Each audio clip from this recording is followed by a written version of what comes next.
How's it going, everybody?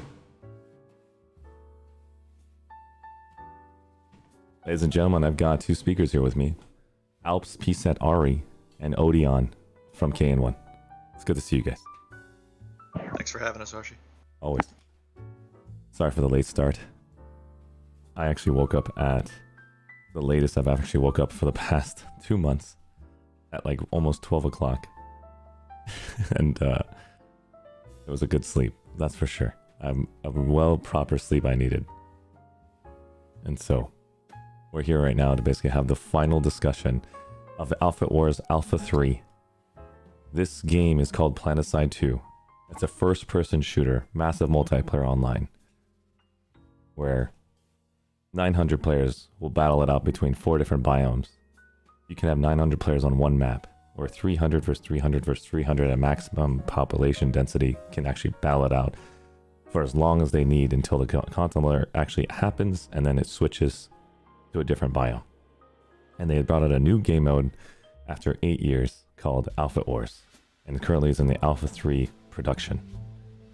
48 versus 48 versus 48 players. That is considered a platoon, where 4 squads of 12 will basically battle it out on this epic map called Desolation for 1 hour. We saw this for the last 6 weeks, and if you're watching this for the first time, my name is ArsheeTV, and I was shoutcasting this, where you can see an example of it in the top left, right over here. Or right, I don't really know how I flip the cameras, to be honest. And so, we've got people in chat right now. It's good to see you, Thel. There's Odeon, Haglo Ping, Ari, Chucky V, Nice Kiwi, Bad Guy, Newbie78, Dutch Ducky, Darko 639, Wilhelm Caster of the 666. We've got Darko. I think I got everyone. Cryo Slayer. Lots of people here. And so, what we're going to do to identify how this overview, in my opinion, works, is to identify all the perspectives from every single community that I've engaged with.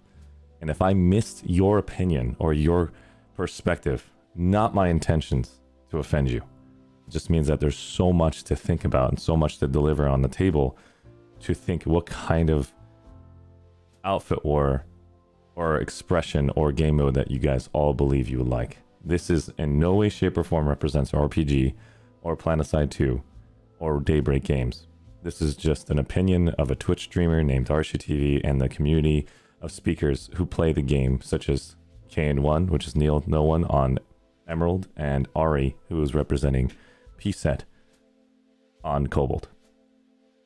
And so, Cobalt is a European community, and Emerald is a US East community. I don't have the opinions of every single server from Soltech Asia, which is not awake right now, or the opinions from Connery, or the opinion, which is a US West-based server, or Miller, who's a European server. The point is, we've had plenty of speakers every week discuss their thoughts and processes, and now we're just going to keep this speaker group really short, sweet, and have the opinions from Ari and Odeon and what their thoughts are when I have a chance to express each and every value point that we've seen from this entire game mode. Let's hear from Ari, and let's hear from Odeon, the overall 6 weeks that they competed in. What are the thoughts about Alpha Wars? And then we can basically branch from there to hear the opinions of others in my mind. So we'll start with an order from the very top. Ari, how you doing, my dude?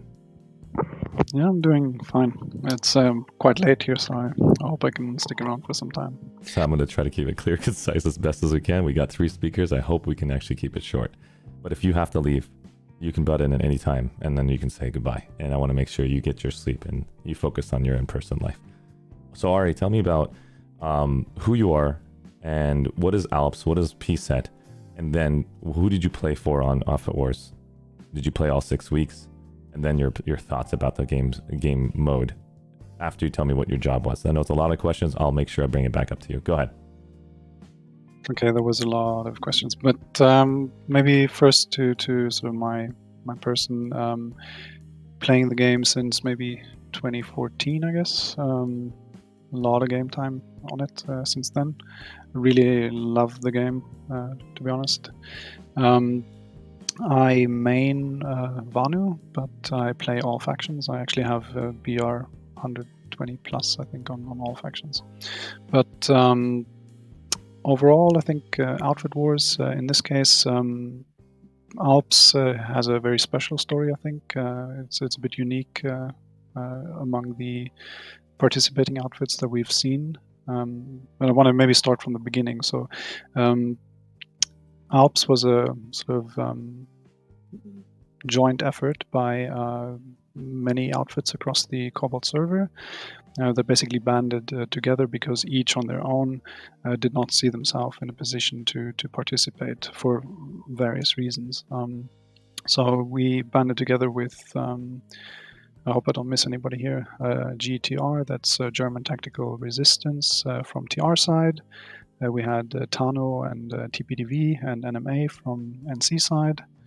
And we had PSET from Vanu side. So in a sense, I think Alps is sort of a cross section of the Cobalt server, sort of more of the, I would say, semi-casual midfits to give a perspective on that. And overall, I think we had a lot of fun in the tournament. We definitely grew as a team. We made new connections with the people across the server. And overall, I think we had a good time. Can you give me some of the structural points of what you did in the game? Yes. So I, as I said, since the Alps was a sort of joint group of different outfits, and I actually took a very backseat sort of position in all this. I wasn't engaged in any of the planning. That was really done fantastically by some of the other people that were part of the sort of group, Argidian and Flux. Really nicely done, and my role was mostly squad lead for Alpha Squad. Awesome. And so when you squad lead for Alpha Squad, what was your job? Was it to run air, infantry, armor, router deployment, construction? There's so many different roles in this video game. It's insane. Yeah. So we had our platoon basically set up in different squads where Alpha and Bravo were more infantry focused. So we were in Alpha mostly infantry, but we had some logistics as part of that, like some of the Galaxy pilots, for example, to ferry people in, people that put down routers, and I think 2 of the people were constantly doing construction. Okay. So overall opinion, you enjoyed it. What would you like to see some changes on the game if you had an opinion on that? Well, I think to just keep things concise, I think the unique perspective maybe from Alps was that many of the outfits across the server weren't in a position where they could participate as an outfit. And I think that's definitely sort of a bottleneck position for a lot of smaller midfits, even though like many of the outfits might have enough people sort of on paper, sort of 80 plus, I think in some cases. The portion of those that have the time and willingness to participate is always smaller. Meaning that even during ops nights, you might only have like 1 or 2 squads. So I think it's definitely a factor that factors into how accessible the system is to people. The other point I want to make is that maybe it's also a result that this is the first cycle by which the qualification process actually allowed for many outfits to participate in the game. Before that, it has been basically a live server-based qualification system that had its advantages and disadvantages, and there were only like 3 matches, I think, at the end of it. Meaning that this is the first cycle where actually it was more broadly accessible, which is actually, I think it was very good that is the case. At the same time, maybe just to finish that part off, we also had a lot of outfits during the tournament that were no-shows. I think and that's also definitely a problem in the bigger perspective. Just to make sure I clarify on that statement, the developers for Rogue Planet Games, Rel, being the head of Rogue Planet Games, came out with a statement saying that they have a new system in place, which will make it to where the next time you guys sign up for Alpha Wars, you need 48 players to opt into one outfit before the leadership can actually sign you up. So no mistake signups will happen for next time. And that's I want to make sure I add that as a caveat, so that way that solution has been thought of. If that's not a good solution, we can discuss that later in this topic. No, I think it's probably good. Yeah. And so the example of alliances, I want to bring this up so that we can clarify it. I have my reasons as to why you guys aren't breaking up as mid-fits and small fits. If I came in as a non-gamer, which I'm trying to have that mentality, I'm choosing that perspective, and I'm a developer for this game that basically played for another version of this game, saying, why don't you just leave your outfit and make a new outfit and be signing up for 48? What's the reason why you can't just leave and make a new one? There's nothing attached to your outfit that needs to be basically grown like in other video games, such as when you're a guild, you have a level 80 guild that you guys worked on by killing raid bosses, and your guild was basically grown for 8 years and you have experience points attached to it. We understand that system. Why does Planetside 2 outfits, a bunch of mid-fits and small fits, can't basically connect together? And that's my question over to Ari, and then I'll have that same question over to Odeon. Maybe to keep it concise, I think I'm definitely aware of the challenges that sort of the prospect of like mixed outfits has.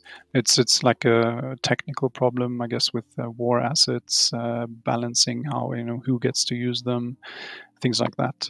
It's definitely a technical issue. The question, what prevents us from or prevents players in general from making new characters, I think there's different facets to that. I think partially it's people that feel attached to their outfits and don't want their character to leave the outfit for any given time. Actually, some of the NMA guys, which are NC mains, made new characters just to join Alps. So I think that just goes to show that people are attached to their outfits and might not want to change it. Explain to me that attachment a bit more, because that is important for me to understand if I am somebody who doesn't play this game. I'm wondering why that attachment exists when there's no value attached to it based on a numeric value that I can see on screen. Could I answer that? Please.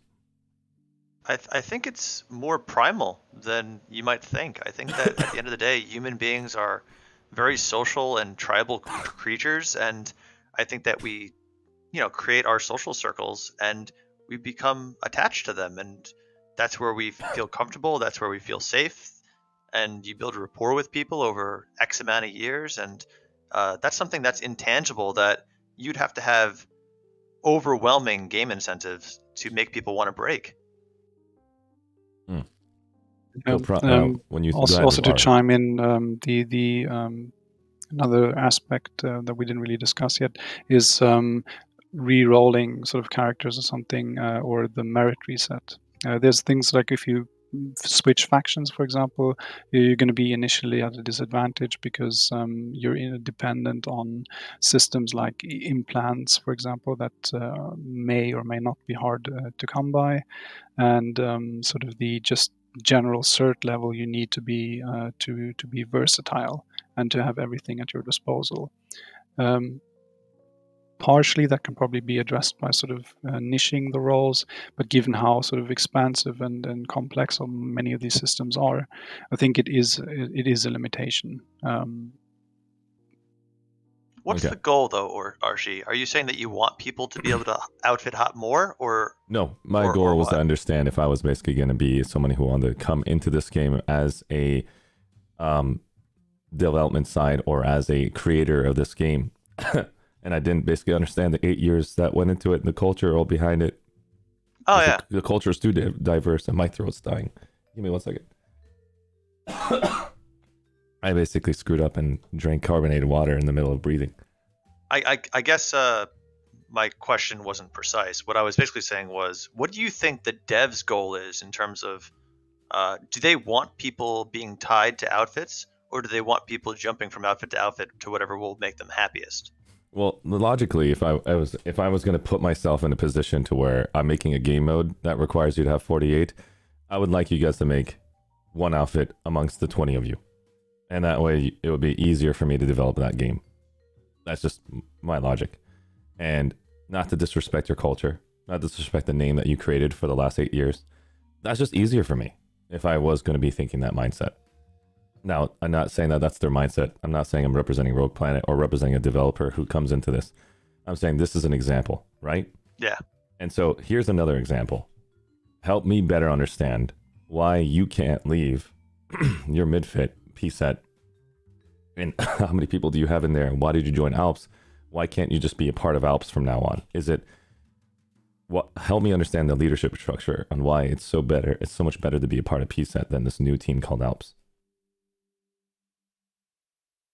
I think it's more broadly than that. I can't speak for everybody because, I mean, PSET is set up in a different way. PSET is a sort of democratically led outfit, which has sort of a shared leadership that is sort of divided between a lot of people that sort of rotate or volunteer more or less. The thing that I think is special about PSET is that it's a German-speaking outfit, mostly. Meaning that people that sort of join will, speak German, and in a sense, it's become a sort of a family to many of the members over the years. I myself probably haven't been a member for so long, but it's. I think one of the factors that people often neglect when they don't think about sort of European service is that that there's language niches sometimes. So you have outfits that are French or German, Russian is also a big community. So I think it's definitely something that might stand in the way for some people. Like others are more comfortable to speak English, but I know that there are people that aren't as outgoing or comfortable with that. Okay, I can understand that perspective. Thank you for basically clearing that up for me. So to summarize what I heard, outfits that are separate right now for the last 8 years, it's not just the cultural background of the 8 years that you known each other and the name you've built up for yourselves. There are other mechanics behind it, such as a language barrier or the way you actually represent yourselves in this specific function, such as ArsheeTV being family friendly.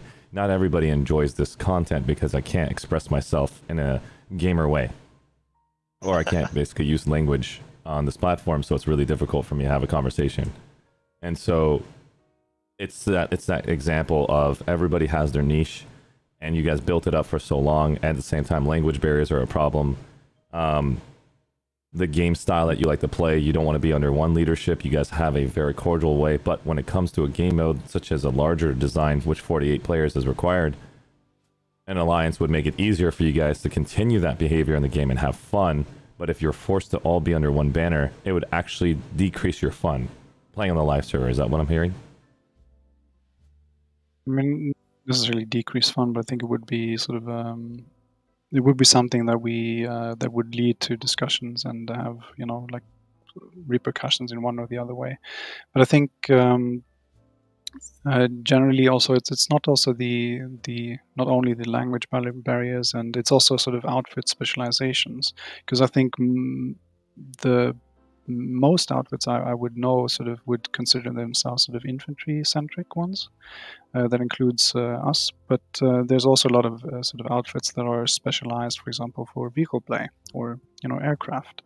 And I think those tend to be smaller or more niche, but some of them actually contain the sort of most adept players in that niche, and it would I think add to the game if you could, for example, contact like a vehicle-centric outfit and ask, don't you guys want to do the armor for us, or be a part of that. Okay. So overall, I think we came to a conclusion. I think I'm also on an agreement. Try to stay a neutral point of view that if you guys created an alliance-based system, what do I do in that sense where we create an alliance where all 4 of your tags are representing that win, but it shows the alliance name as the win? How do I discuss the reward system in that mechanic? Such as, like, let's imagine if I want to do alliances, your outfit has to house 12 people.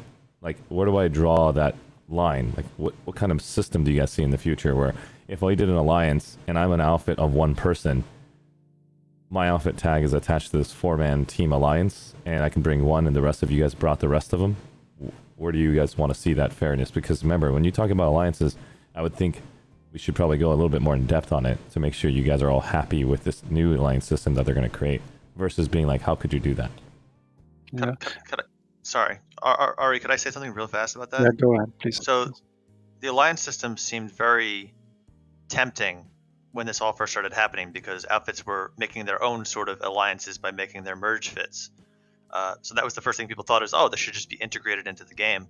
I think that that's actually the wrong mentality in solving these problems. I think that Outfit Wars is a very specific thing, 48 versus 48 versus 48 for outfits.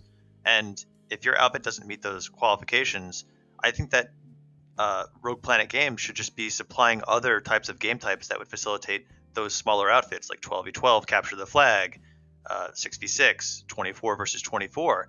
And I think that would be a healthier way to address the problem that, everybody wants to compete in these sorts of events, and maybe that this particular event is just not suitable for a smaller outfit. Okay, and so your approach is to basically think of a new game mode for the smaller community? Yeah, absolutely. And like I know that I would love playing in that. I'm a Halo player. I come from Halo 5v5, and that was a blast for me. If there was a 6v6 mode, I'd like that. If there was like a 12v12 or a 24 versus 24 Capture the Flag or King of the Hill mode, like I think that would be great for the community. It'd be great for the game. That's the thing that I'd really like to emphasize. I would just counter that a bit just by pointing out that you have smaller formats. I mean, you have the Infantry League and you have Lane Smash, which is 6v6 or 24v24, which are very competitive formats. And I think they're also very special, with their own rule sets and everything. So I think those are already available, and sort of adding more things into the game is always going to sort of convolute the content in a sense. So I think Outfit Wars tries to strike a balance in that sense. What I want to say is, because I don't want to sort of get stuck in this discussion, because you can tell the direction, one of the many things we're talking about. But I think there's always going to be technical challenges to it, and I think the players are by no means sort of privy to any of the complications, that go into making these things. And many of the things we put forward might be wishful thinking, and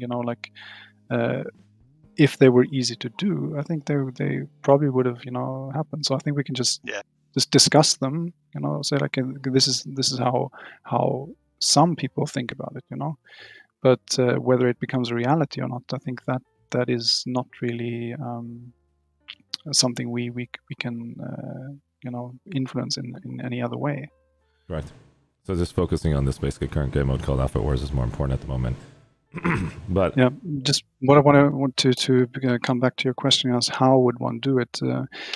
And that comes back to sort of my technical ignorance of this whole thing. But maybe it's possible to have sort of some sort of roster that is created for the sake of Outfit Wars. That you say, okay, now the season starts, and people can create, like, let's say, a 60-man roster, that you can fill with players, and that would become your sort of temporary overarching outfit for that season or something. That's not quite Outfit Wars, though, right?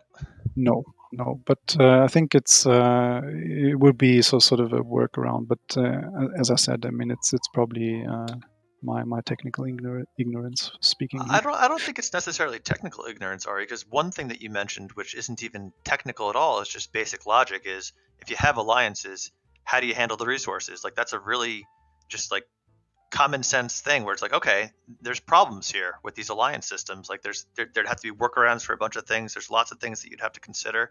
It's not an easy task. So people shouldn't be so hard on the devs saying, oh, they should have had the alliances from the start. It's like, well, I mean, maybe there's a lot more obstacles than we can even imagine. Yeah, definitely.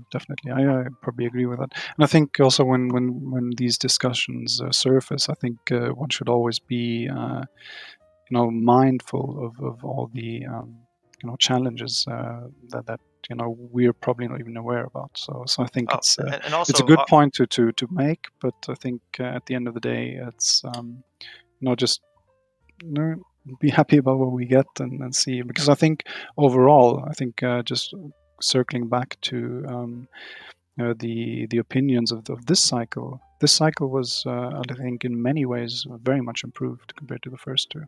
yeah, it was improved, and the next one will be better. But I would like to say already, like, yeah, we have lane smash and pickup leagues, but those things aren't actually integrated into the game. I think that it would be much better for the game as a whole if these things were integrated. So The same way that years ago, sorry. Yeah. Let me rephrase the example of what we're talking about, because I feel like we've done this in the previous sessions. So we had a discussion as far as, is this game mode, PIL, Lane Smash, and Server Smash, if it was implemented into the game, would it in turn increase the overall value of Planetside, where people want to actually do those game modes? Or if we brought Planetside Arenas, battle, what are they called? Battle Royale? Battle Royale and CTF. If we brought that, like capture the flag game modes, or kill, or like team deathmatch, like Quake and stuff like that, Unreal Tournament. If we brought those types of game modes into Planetside 2, would that increase the overall love you have for the game? And a lot of people will say no. A lot of people will say yes. And we keep hitting this damn brick wall of how do we get the right data, and how do we basically increase the overall love for the existing community, and how do we basically increase the overall growth of this game. Now, let's make sure we're on the same page here. Ari and KN1, what are your thoughts about seeing Planetside 2's current player base that is sitting at 4,000 average right now? Sometimes it's 1,700 average, or even less than that in certain times, and peak times where basically you can look at Steam. Maybe I should do that. Let's go to Steam. This might be the only way I can actually do it, because I can't just talk about it. Let's go look at the current player base. Fisu is probably more accurate. Then Steam? Because Steam depends on people using the launcher, which not everybody does. Do you mind if you give me the link for Fisu? If you don't mind, because I haven't used Fisu enough. And then that way we can actually put that on the screen. And I'll get people to see the conversation we should be having. And that way we know the direction of everybody in the chat as well. All right.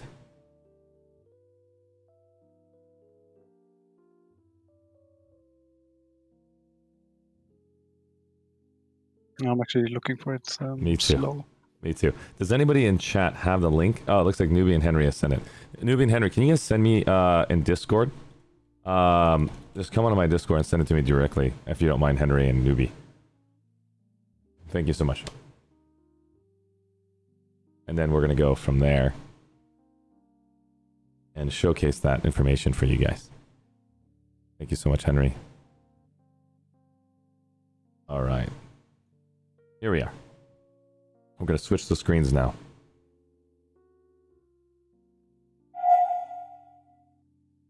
Okay. I don't need a green screen. So this is the player population for Planetside 2. For the last 30 days, the peak population was at 5,000. We've been sitting at a good comfortable number all the way across. I think back in March 2020, we hit 11,000, and the reason behind it was escalation. And February 2021 is when the developers were announced. Our Rogue Planet games came out at that time. I streamed Planetside 2 back in January 2021. 2020, sorry. That's when I came in. And I didn't see any Twitch streamers at all at this time. This is when Twitch was like practically dead on Planetside. There's like 3 viewers. And so I came in and talked to every single outfit, and every outfit typically showed me not so much love towards streamers because they think streamers are just going to go and take their members and start an outfit. And I told them that's not what I'm doing. And I had to build repertoire between every server, and now we're here. And the developers come in. I find out that there's Alpha Wars going to be delivered in the future. God knows when that date was. I think it was around July when Alpha Wars hit. And then we can see that numbers that haven't scaled as Escalation did. Escalation basically brought hype in when the big massive vehicles were developed, such as a Bastion, and such as, I think it was just a Bastion. And there's just new improvements to the game that we saw. And then the Colossus tank came out. You see no massive peaks since the Bastion update. And so COVID really screwed up everything, to be honest. I mean, these numbers don't help because of COVID too. But overall, I think a lot of us forget that COVID exists right now. It's kind of our everyday life, but COVID really screws up developers big time, especially when you have to actually have that feedback within seconds. Now you got to keep calling each other or stay in a call with each other. It's a little different than actually being in your own cubicle and focused. Because anybody who speaks, now you're having to speak amongst 50 people. They have their own strategies and their own examples. But the point is, COVID does have to play a factor here. So this is right pre-COVID, and then boom, like COVID increased numbers too, of course, for playing the game, but also COVID reduced the development timings because people are going to get sick, and you're going to lose developers and family members, or have to basically get on sick leave. It just sucks. So overall, these numbers aren't really the best to basically go by. But let's just stick to this number as an example, okay, guys? We don't want to go too many factors here. Here's your example of 5,000. What is your goal, Ari? And what is your goal, Odeon and everybody in chat? Let me bring you guys in right now. Chat, can you guys say something real quick so I can actually see if your text pops in? Test. Okay, there you are. Chat's actually here. Okay, so... thanks, guys. Ari, you still here? I'm still here. Are you still here? Awesome. So then let's talk about something very simple. What is your overall approach to Planetside 2? Do you want to see a lot of new players? Do you want to see this average number peak stay at 5,000 and give you a game mode that only focuses on the 5,000? Or going to this number at May 2016 where we had 16,000, and when the game was first delivered to us of all time, where we saw it basically jump up to... Where's the all-time number at 2012? I can't see it. I guess it doesn't go past... Oh, I had to put 2012. I think that depends because FISU uses like an own database that is recorded. Yeah. So it won't go back to Okay, well back in 2012 was 14,000. It looks like they actually peaked at May 2016 even larger. But it was 14,000 when I first played the game. And it basically went up to 20,000 and then it went back down. And so long story short, we had a lot of players back in 2012 to 2015 and then just dropped and stayed consistent at these numbers all the way throughout. And you guys all play the game at non-peak hours and get pissed off because there's not enough players. So I think we're all on the same page, chat. We all want to see more players play this game. Are you the same way, and Odeon? I mean, definitely. I think generally, I think Planetside really lives from its scale in a sense. And my point regarding sort of modes would always be that you don't want to introduce anything that sort of segments the game too much.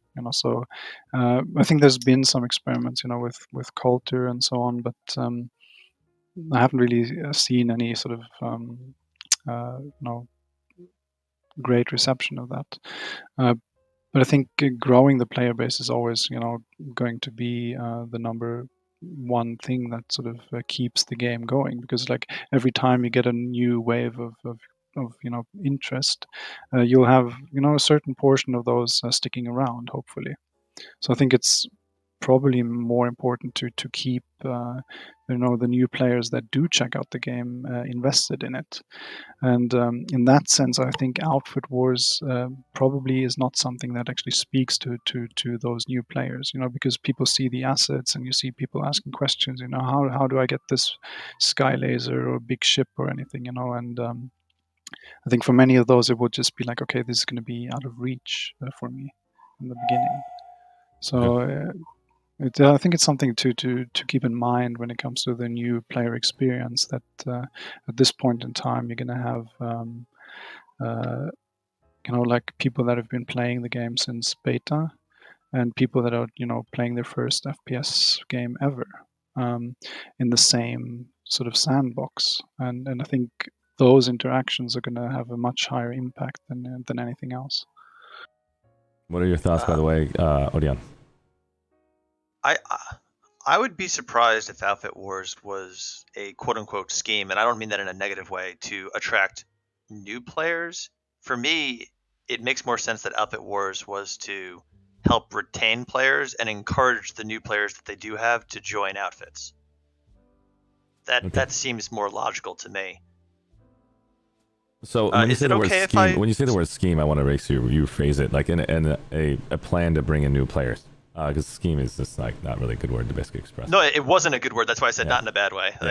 Yeah. So that's basically an example to bring in new players. So Is it okay if I bring up another game company or another video game? Sure. Apex Legends. When I was playing that game, when it first came out, they would introduce slightly different game types every couple of weeks or so, and then they'd see if the community liked those game types, and they would monitor the activity levels on those game types, whether it was 2v2 or 1v1 or 3v3. And I think that would be a paced way for Rogue Planet Games to introduce different game types. Like maybe one week you just introduce CTF, and you and 12 of your friends or 24 of your friends can play a CTF game and see how the activity levels are. And if the activity levels are low, I mean, you just scrap that, and then you introduce King of the Hill mode, maybe see if people like that. Uh, I think that you have to test these things. It's impossible to tell how people are going to react. Okay. And so, in my opinion, I think Outfit Wars did exactly what you guys both described. I'm going to add to what Ari said. Is the idea is to help push people from a new player perspective to join an outfit, because that is the end game goal right now, is Outfit Wars. Don't play this game by yourself. Outfit Wars exists as a game mode. This game is basically designed for you to join a guild, like if you played another MMO. A lot of players play solo, and they don't join guilds, but they don't. When you finally join a guild, your player gets benefits in that guild. If you basically log in every day, you click that checkbox, and you get that item, because every day you click that button, you get this other resource as a guild resource, and it basically helps you increase your overall value as a character versus being by yourself. So it kind of incentivizes you to be a part of a guild. I want to raise 2 points with that. First of all, I think there are already some systems in the game that do that. For example, the merit system, where people, just by being in an outfit, would get a resource that is tied to cosmetics and specific items. And I think that alone already sort of incentivizes people to go and join an outfit. The problem with that, it doesn't really matter the quality of the outfit. So a lot of people are just in any outfit. You can be in a solo outfit to get the merit. You can be in a mass Zerg fit, and you still get it. And I think those type of experiences don't necessarily give people the experience that people get from like playing in a organized, cohesive squad. And I think the community is partially to blame, because I mean a lot of the outfits are sort of secluding on TeamSpeak and Discord, and sort of the public squads that are available are bad. And I actually don't really join public squads even when I'm playing solo, because I don't get any benefit from it. And that's the first problem. The second thing was actually forgotten my trail of thoughts, but I think was from sort of new player perspectives, the outfit wars are not necessarily going to sort of cater to those people, because people in outfits will sort of might start growing, but I don't think we've seen any efforts in that direction. I think the direction is more of like outfits banding together, or sort of recruiting really good players and making stack fits to be good in the competition. So I think in terms of sort of new player benefit from outfit wars is going to be minuscule. Okay. And so the next question is, did Outfit Wars do the job that the developers have specified, where it's taking the live server and bringing it in a condensed fashion and showing you what it looks like to be on the live server? In an Outfit War example called what we just saw right here. There's a video right next to me. Did they do a good job of expressing that this is basically the live server but in a condensed fashion? I think they did an excellent job, and even more than an excellent job, I think that they should implement some of the ideas that they had in the Outfit Wars in the live server for alerts or events or stuff like that. Ari, Yeah, what I about you? think I agree on that. I think maybe we can discuss one of the ideas that was that we had Yeah, earlier. I'm gonna I bring just it I up in just just a wanted minute. to Yeah, I just I know wanted to as soon say as I open that door, I know I'm screwed. Let's just continue finishing up Alpha Wars. I'm gonna basically bring the perspectives of what happened to 2v1s in this minute. Continue. Go ahead, yes, Ari. I think yeah, let's just change the subject, I think. Okay. So the next point of view I'm going to basically bring up is the aspect of a large fit that is considered Zerg fits. I love the word Zerg fit. I used to be a Zerg fit. It is my favorite thing to do, to run 450 people and destroy the server. It was a really fun expression of different strategies you can do. I literally sat in the map the entire day. So sitting here in Observer Cam feels like I'm doing the same thing I did when I first played. But I do also like to play sweaty, and I also enjoy the casual experience as well. We'll have to basically talk about that another time. So as far as what I'm about to bring to the table is if I misrepresent you, that is not my intention. My intention is to basically put out a table right now. I want you guys all to imagine a table, and I'm going to bring every perspective from a large fit, mid fit, small fit, the Jaeger community, Planetside Battles community, a streamer community, such as Winter Gaming and Commander Sirius and Kamikaze and Mofker, and you can bring up a million different streamers for the love of God. And then you have, or Shocktor, and then an A-Flake. Jesus, okay, I'm done. So then you can also bring over the other aspects of a new player, and then the last aspect of competitive teams that group up and do alliances and stuff like that, that are mid-fits and all of them, basically having those connections and that 8 years of camaraderie. So let's go ahead and basically get that on the table. So I'm going to have KN1, Odeon, tell me their perspective. What representation can you give me is your outfit, and what is your perspective of Alpha Wars currently? And then I'm going to pick the pieces after Ari's example, and then I'm going to add the pieces that don't exist in this argument. So let's go ahead and start with KN1. You played you played on Emerald. You had 2 rafts versus KN1 versus 69 KD. And what would you say your outfit is described if you had to pick a place? Are you guys a stack fit, a mid fit, a large fit? We're a mid fit that used to be a Zerg fit, and I just didn't like the culture of the Zerg fit. It just wasn't to my liking. I like to know my guys personally. So we became a smaller outfit at one point where we were like less than 50 guys actually. And then I built them up a little bit. And after the first Outfit Wars where we had trouble fielding 48, I recruited as much as I could so that we could field 48 this time. And we were able to recruit enough people that we could do that. And yeah, I was just happy that we were able to participate. In the final match that we played, we were going up against a very tough infantry outfit, and they beat us in the previous playoff match.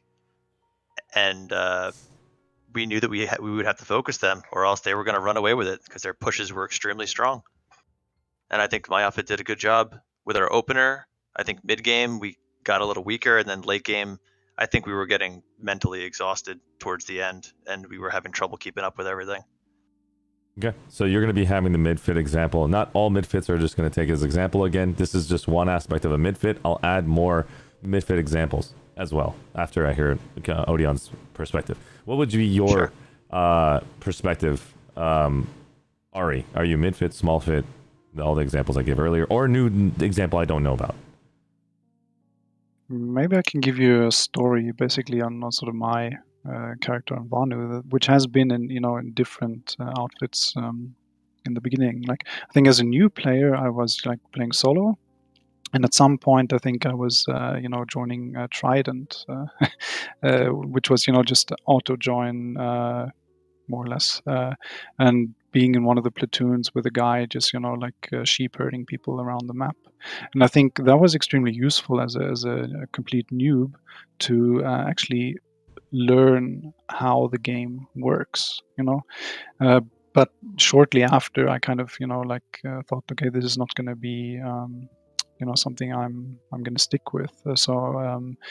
I played with an outfit that was very ambitious at the time. We were driving Sundays around, using them like a tank. So we had 5 engineers jump out, counter repair everything. We were driving them backwards at the time because they had directional resistance, and we were just killing tanks that just I couldn't remember kill us. that. So I mean, and that outfit sadly sort of died because it was like a leader centric. It was like one person keeping it alive, and at some point that person sort of got burnt out and started playing other games, and the outfit sort of got less and less activity, and it died. Then I was actually in Zodiac Tactics afterwards, which is like a really small infantry centric outfit, which has a lot of good shooters. And I think at that time I was still playing on my old laptop and struggled to get 60 frames and all these problems.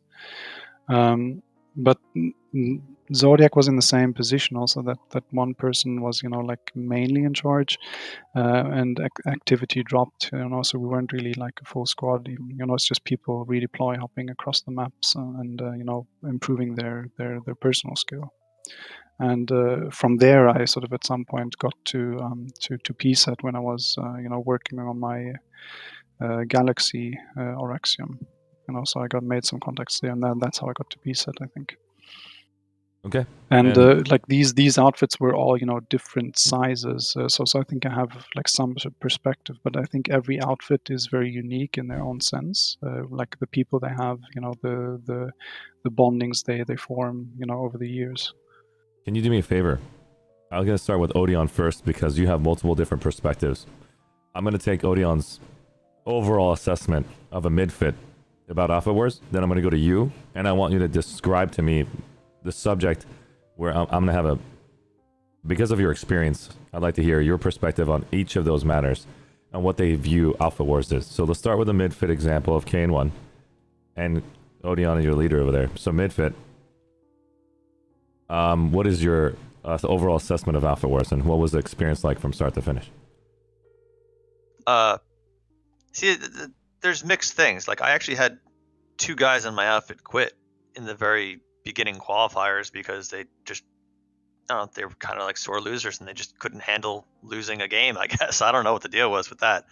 But a lot of the other guys in my outfit have had a blast. After the finals match, it was just man, we played all the matches. We got all the way to the finals as an outfit. We learned construction. We learned how to do different tactics. I don't know, most of my guys had a blast. I mean, it was tiring getting 48 guys to play every single week, especially when you're not a large outfit. But I think overall it was a growing experience for my outfit, and it was a good thing. I'm almost typing this up. And would you do this again? Yes. Okay. With Alpha 3 over the again? caveat, Would you with do the caveat that they improve things. Improve things. Okay. What improvements? Summarizing those improvements. Give me bullet points. Don't give me examples. I think the main thing is they just need to remove second place. That's it. Damn you. We're going to have to go so much deeper into that. Remove second place as a benefit in Alpha Wars. So if they don't add remove second place in Alpha Wars, you won't play. Is that what I'm hearing? If they change enough other things to make it better, maybe I would. But if they don't remove that, it sounds I've said this several times in the Outfit War breakdown sessions with you, Arshee. Yeah. It's not cool when all the outfits are playing for first. It's always an amazing and fun match. But when that's not the case, the matches are just not as fun or exciting to watch or play in. So I think they need to get rid of the second place. It's simple. Okay. So I don't want to basically leave that statement out there and basically say Arshee didn't talk about it. So removing second place as a benefit in Alpha Wars. We're going to leave that subject at the end of these conversation points. We're going to put them all on the table. So I'm going to make sure I highlight this so I can come back to it. We're not saying that's what we're saying here. We're not leaving that so that way people sit there thinking that's a great idea or not a great idea. But I do want to hear everybody's statements here about mid-fit, large fit, small fit, Jaeger community, PSP community, and I'm going to try my best to mimic those different behaviors because I don't have those representatives. So let's go ahead and have Ari now explain to me these different mindsets that he's been a part of, and then I'll try adding to everyone's based on the 40 matches plus that I've been a part of and the communities that I've interviewed and the conversations I've had for the last 6 weeks. Of course, of more than years of playing this game, but we're just going to talk about the limited amount of time I had here. So go ahead, Ari. I think it's a big topic to try to grasp, but I think there's a lot of different perspective on the game, not solely based on the size of the outfit, but also where people are coming from. Because I think different parts from the community want very different things from Outfit Wars. I think on the one end of the spectrum, you have like the sort of ultra competitive end, where you want people to be bringing the best guys, the best, pilots, the best infantry guys that you can possibly get. And at the other end of the spectrum, you could probably have, people that are in, large Zerg fits or something that, just want to play on Desolation. Correct. And I think So what I would bringing love those to hear- together on the same battle space is, I think, a big challenge. Correct. And I don't think anybody has the, all the answers for that. All we can do is try to bring him to the table. This is what I want to try to conduct. I know it's insanely impossible, but once it's all on the table, we have a better overview of everyone's opinions. Definitely. So let's try picking one. Can you do the ultra competitive side for me, Ari, or the Zerg fit side, or small fit, mid fit side? I will do that. Because we had, some of the discussions in the post matches and some of the previous ones. So I think the ultra competitive side, wants sort of the best team, based on skill, to win the game, meaning that if you bring the best players, that team should dominate. It should ideally be a 1v1 because then you don't have any backstabbing going on. You don't have any double teaming going on. I think those are the big topics that were like emerging from the discussions that we had throughout the cycle. And I think that spawned some of the ideas of how do you address sort of double teaming maliciously or not. I think there needs to be made a distinction between the game driven double team, you always target the leading faction, or sort of the premeditated one that we saw on Connery. And I think one of the concepts that people had was maybe sort of factoring in kills and stuff like that, but there's definitely things to be discussed in those matters. Sounds good. All right, so then I have right here just a summary of the ultra competitive side. Best teams based on skills should win the game. If you bring the best players, they should dominate. No double teaming will happen, and we'll showcase the best players, and then strategies will be the next thing to work on because they're all the best players. Now, strategies are what won that game because everybody can shoot heads equally or fly equally or gun equally on an armor. Thus, a 1v1v1 format doesn't help us experience this ultra competitive side in this game mode called Alpha Wars, correct? I think so. But I think it's a double-edged sword because, like, on the other end of the spectrum, you really want to strike a balance between having the system accessible. And I think that's actually probably even more important because I think a growing sentiment, like if you've been following the subreddit over the time of Outfit Wars, is that why is the team, investing all this effort into making the system work if there's so many other things, that the game could use. So I think it's definitely a discussion to be had on, does the game really need this? What benefit does it provide, and how accessible should it be, to the community at large? Okay, so then thank you for the ultra competitive side example. That's very well said. I got the bullet points because I don't want to basically make it so this turns into a thesis paperwork. So I got the ultra competitive side down to that. Is there anything else I should add to that, or should we go to the next piece about small fits and other things, and large fits and Zerg fits that you have mentality wise? I think in the interest of time we can, or unless you have something to add. I don't think I have anything else. I have think something overall, I could add. to the ultra competitive side. Go ahead. Yes.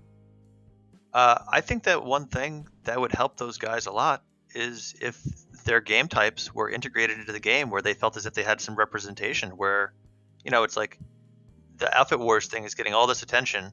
And it's like there are some guys in this game who are incredibly skilled and they don't get as much spotlight in the community as a whole in terms of what they're able to do. And they want to showcase their skills. They want to showcase their talents. And again, this comes back to integration. I think that Rogue Planet Games should test it and try to see if it works. Okay, so let me just make sure that everybody in chat knows. I have the Twitch side. I have the larger side. We haven't discussed that yet. Due to amount of history that we've seen from Daybreak, where they had to put that influence in the H1Z1 to put the influence into another game, such as Planetside Arena, and the limited amount of time that developers have for Planetside 2, and we all know that. We saw the sale from Sony to Daybreak. I know the history. Very much so. Due to the lack of amount of time that these developers have, I'm assuming that the majority of the community, from what I've spoken to, do not want us to spend any more time on game modes that aren't for them. They want the game mode that is going to be helping them enjoy the game even further or fix the bugs in the game so they can have more fun. I've heard too much of this evidence. So we are only hearing the ultra competitive side, and we're going to get all the pieces from the ultra competitive side, mid fit, large fit, in just a minute. We're going to hear them all. We're not agreeing to anything and just putting them on the table so we can come back, summarize it. What the hell can we enjoy next? So I know it's going to cause a lot of people in chat to flip out. Ultra competitive side. Integrate PIL, lane smash, server smash into the game to allow players to showcase themselves in these game modes. Correct? Yes. And so why? So I know the why. Do you mind if I say the why, Ari and Odeon, just to make this go faster? Go ahead. Yes, please go. Okay, I just want to make sure I don't take too much of our time here. I know a lot, but I also don't want to basically misspeak and piss everyone off. It's not my intention here. I've had a limited time with PSB, and sadly, due to the complications of how PSB has to run their events, they have to give you accounts with PSP numbers on them. If you delete that account, they will check, they will know that you're banned from PSP for life, and that's the current situation, that they have to basically manage those accounts. So if you are basically trying to cheat or do something improper, they have your name attached to that account, and they can actually regulate you from ever having an opportunity joining that organization, which is called Planetside Battles. So when I tried to cast for that event, it was very difficult for me when the way I like to cast, specifically my style, is to find players' names, showcase them like they're LeBron James, rest in peace Kobe Bryant, and really honor those players doing some amazing moves, amazing tactics, just an incredible strategy, like Robin using his Liberator to knock out Pale Tiger's entire galaxy, flipping them upside down and blowing up half their team. I've never seen anyone use a Liberator that way. Of course, logically, I would have done the same thing because this is Outfit Wars and it's competitive play, but I didn't think that people would take out their run and gun and farm style and actually think about winning for their outfit. And that was legendary to see Recursion pull that off. And it wasn't just farming. It was, they honestly knew that Galaxy getting on that point can actually hesitate them from a win. And they showed that strategy live on stream. That made me extremely excited and made my casting even more prominent. And I saw that happen throughout the entire experience. I keep bringing that up as an example up because I saw a Scythe do that earlier on a Galaxy, made them flip upside down and blew up the entire Galaxy with a full HP. It was a one-on-one situation. It was legendary. Whale flipping is just epic. And there's other things too, of course, with orbital strikes, citadel shield placements. I can go down, and then construction designs. We're just talking about one moment. Ultra competitive side, we just got it down. Integrated PIL, lane smash, and server smash into the game, so we can use our actual in-game names, and that way we're associated to our accounts. And if something happens, the ban can happen to our main account, and you're completely screwed from all those hours and money you spend in the game. That would make it a lot of fun. As far as time and development space, I understand. Time equals money and equals less opportunity for a majority of the world. They got their Outfit Wars, now you should give me something. You know, we have Bastion, that is pulled for a specific outfit leader, so now everybody can taste it. Colossus was designed again for just specifically the outfits, but now outfits have in general a lot of new ranks, and players can actually enjoy those new ranks. How do we give the new player? We'll give him a new gun. You know, we can just go down so many different paths and so many different experiences. Give him a new map. I'm going to go down that path in just a minute. So, summarizing it for Odeon, integrate what we see from PSP into the game one by one and find the ones that will make it really interesting for the world to come and enjoy. Outfit Wars doesn't help the new player experience come in and want to actually play it. The reason why it doesn't help them is because you have to either be an influencer, such as Winter Gaming, or bigger, to gather your 48-man team and then play on the live server so you can sign up when that sign up happens, and then I can bring 48 instantly outside. A new player would have to have the skill sets to gather community members or join an outfit and actually spend hours and months and maybe years just to be invited into that 48-man cell just to play in the Outfit Wars. Or you have amazing networking abilities, or you're really, really cool to hang out with, and you spend that time to showcase that, and they actually invite you because of merit. We don't know what the hell your outfit's designed as. Did I summarize that right? Good enough, Odeon and Ari? Can we go to next? Sounds good. Thank you. Ari, Arshee, I do have to go in like almost 10 minutes, just so you know. Sure. Sorry, No, I not have a an problem. engagement. I'll just sit here and I'll just put all the other aspects on here as well. I will is there stick anything around else- to the bitter end, though. Is there anything else you want to basically discuss in the next 10 minutes? I'll put a 10-minute timer and let you get out of here. I don't need to talk for 10 minutes. I'll stick around and I'll contribute when I can. Okay. Until I have to go. It's okay. No problem. All right, give me the next perspective. We got the ultra competitive side, in my opinion, down pat about 20%. There's of course 80% more we can add. Go ahead, Ari. Add the other aspects if you don't mind. What other perspective are we gonna add? So I think from perspective from sort of the general server population, I think there's an issue with accessibility of Outfit Wars, and that also has to do with the sort of competitiveness. And I think it's like two things that are more or less opposed to each other. You know, on the one side you have a tournament that is designed or intended to be competitive to showcase the game, and on the other side. It might not be the thing that people can participate in because they feel like what's the point what's the point in showing up if there's like teams that are much better at the game. I think to the 1v1v1's credit, I think there is at least some room for that to allow skill to be balanced by sort of conditional double team, meaning that the leading team should be naturally focused.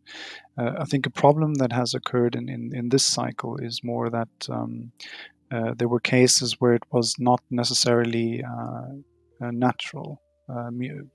Case in point being the Connery match, for example. But I think as further as the tournament progressed, I think the matches got much more interesting towards the end. Whereas at the same time, we've also seen cases where basically no-show outfits with less than a squad made it into bronze, and I think that shouldn't be the case. It was actually heartbreaking to see some of the outfits that were sort of set up in a really good way sort of be eliminated, and knowing that would lead to sort of matches of worse quality in the end. Okay.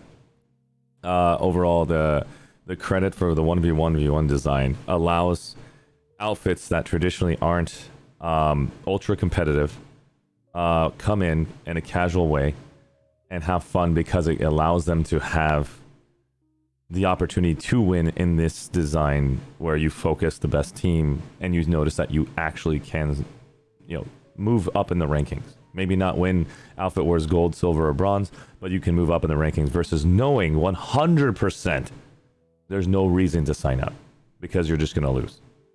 And losing is not fun for everyone, correct? Yeah, but I think part of the problem is I guess the reward structure. Like I think it's been discussed. There were some suggestions by people sort of to modify sort of the banners people will get. That each bracket, for example, would get a banner with a placement in the end. I mean, small things like that. But overall, my opinion would be that sort of the bragging rights themselves is probably, reward enough for most people, and the people that participate don't necessarily, want to have something to show off for it. There could be items associated to it, but I mean, personally, I don't think it's something that would motivate me necessarily. Okay. So the general population, issues of accessing Outfit Wars, issues of the competitiveness. Tournament is designed to be competitive, might not be something that they can participate in, such as what's the point of signing up if the teams are better than me? The credit to a 1v1v1 design allows players from all mindsets to have the opportunity to see that there is a space for me here.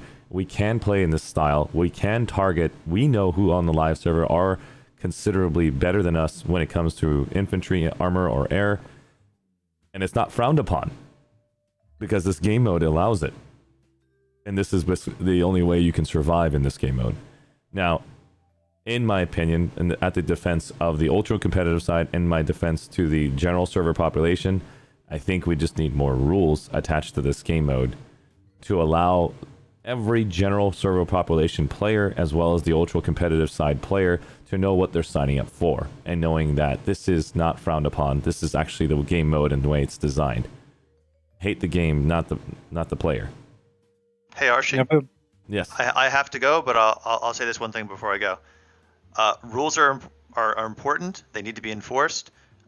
Mechanics and incentives are also important, not just the rules. Mechanics and incentives. And I think if you have the right mechanics and incentives, the rules are tertiary. They're not as important. You guys have a great one. Sorry I have to leave No, of course, so of course. soon, Archie. No, take care. Have a good one. Good chatting with you guys. Take care. Of course, Be safe. have a good one. Be safe, buddy. We're going to bring in Fear Zulfer for this basically next bit. Zulfer from No Fear on Connery is here. How you doing, No Fear, Zulfer? How's it going, Archie? I saw you had a couple of guys in here, so I thought I might just sit and listen. If I can add anything, I might chime in. Sounds good.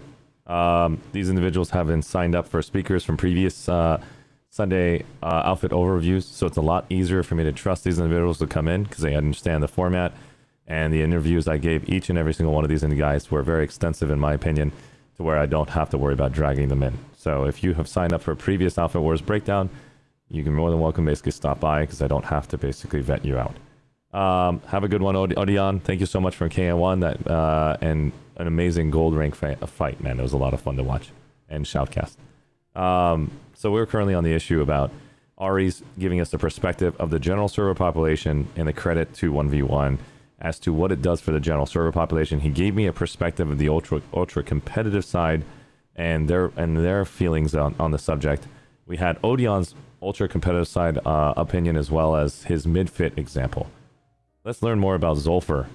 Zulfer, who are you in this grand scheme of things as far as a player and your mindset as well as your outfit size? And we're talking about mentality. Are you guys a mid-fit with ultra competitive and mid-fit and very casual? What is the grand scheme of things that you want to describe yourself as? I'd honestly describe No Fear as, honestly, people might call us a Zerg fit. We have a lot of players. We have close to 1,000 players. We've used to be on about 1,500 or so, and then we cleared some inactive players out of the thing. But I like to think of us as a multi-fit. Means we're multi-purpose. We have a small scrim team that fights on Jaeger occasionally, and they fight other outfits, and they're doing fairly well, and it's quite rewarding. And then we have our casual ops. We just have our daily ops where we just basically pick a lane, sit there, and just farm away.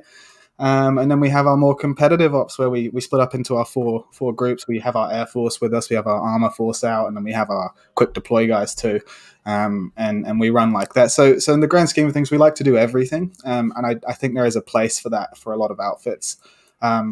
But yeah, I mean, this whole outfit wars thing for us has been let's pull some players who might not normally put into a competitive setting and actually put them into more of a competitive format. And a lot of people adapted really well because we can go from our casual stuff and do that, and then also go into that more competitive side of things as well, but switch that off at the end and have a good time.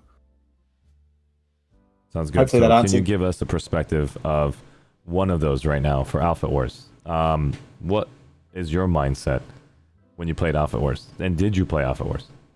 Yes, for sure. I played Alpha Wars. I was actually the platoon leader for this season for No Fear. So from that perspective, Give me the it's, perspective of, are you a casual mindset platoon in Outfit Wars, or were you playing ultra competitively?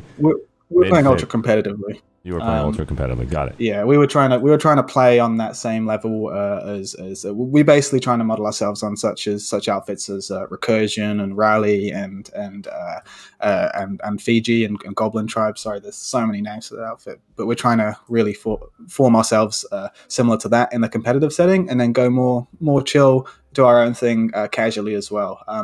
Like I say, coming into Outfit Wars, the comms were very, very concise and very clear. We utilized a few different things of the game. We actually utilized, all of our squads were in Discord rooms, and they were in strict comms etiquette, only to speak if they needed to. The squad leader's job was to do all the communicating with myself as the platoon lead, and the only voice that should be heard all the time over chat would be the platoon leaders. And because we had decent comms etiquette, we were managed to actually pull through and do really well. And I believe our comms was a direct result of how well we did. Cool. And so the next question I have for you right now, on the ultra competitive side, Outfit Wars, what are your perspectives? Did you actually have fun? Did you see any problems with it? I'd love to hear your opinion, and then we can move forward with Ari's examples and the rest of his perspectives. Right, for sure. Definitely had a lot of fun, 100%. For me, the fun comes into the planning, the build up, the going. I spent a lot of time sitting in Photoshop with different assets. Basically had the whole platoon laid out as different assets on Photoshop, and I was dragging them around Desolation and going, how are we going to do this opener? What are the other teams going to be doing? And that's really where I had my fun. My guys really did enjoy also helping with that, but the players in the outfit also really enjoyed just playing and actually just experiencing that new Desolation, really tight, controlled environment. So if you guys continue, how far did you get in the ranking? We got to fourth. We were fourth in the NC. We got knocked out against DPSO and ASTI. How new is your outfit? Or old? We just celebrated our 1 year birthday a couple of weeks ago. Okay. If you guys basically play for the next 7 years and you continue getting fourth, would you guys have the same thought process of having fun building and planning?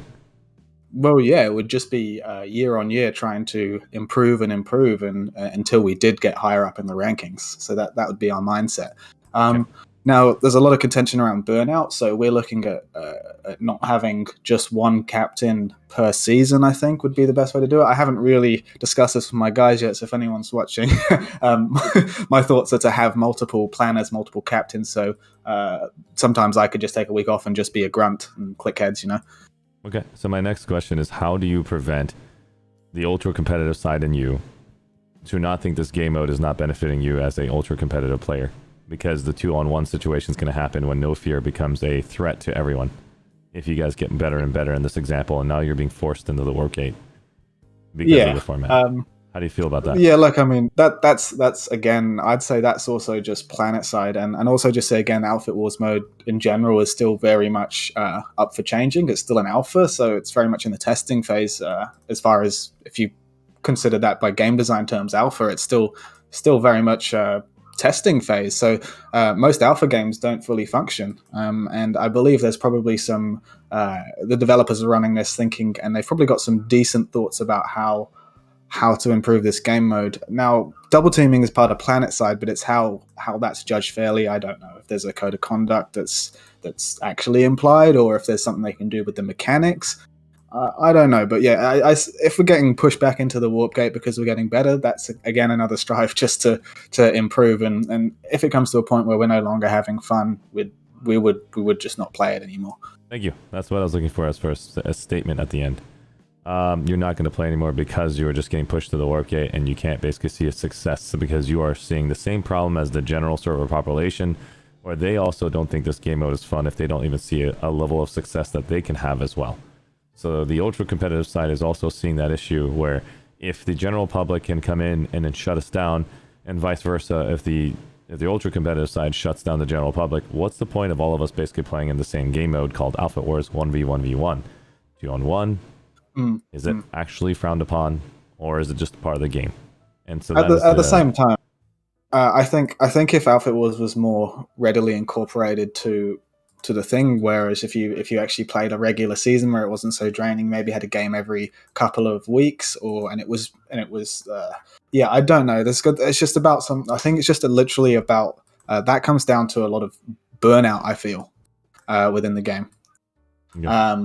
So it all comes back down to that is making sure that the outfits aren't getting too burned out, and organizing 48 people was very difficult. So maybe an alliance system would help that. You can have multiple outfits group up together. There'll be less teams. That means there'll be less games to play, and ultimately less burnout. Sounds good. Thank you for those. Sorry if I'm going off topic a bit. No, I'm just trying to keep it clear and concise because I know Ari's got to get going too soon. Let's go to Ari. Ari, do you want to give me the other perspectives that you've got, and then I can go to Zulfar if he's got other perspectives. How much of this conversation have you been watching, Zulfar? If you can actually understand that. Not a lot. I've just got home from work. So I'll give you a summary, and then you can try to follow along if you don't mind. Overall summary is we have this massive table, and this table basically I'm going to get every perspective that I can think of that this game offers from the limited amount of time I've spent here, and in hopes that I've done a good enough job to bring in the large fit, mid fit, small fit, casual operations, PSB, which is Planetside Battles organizations of Server Smash, to PIL and Lane Smash, to Jaeger events and 6v6s, and the overall competitiveness, to the new player experience who don't even join outfits. We're going to try putting them all on the table. What are the thoughts about Outfit Wars? All of this directs itself to Outfit Wars every time, and then have that conversation.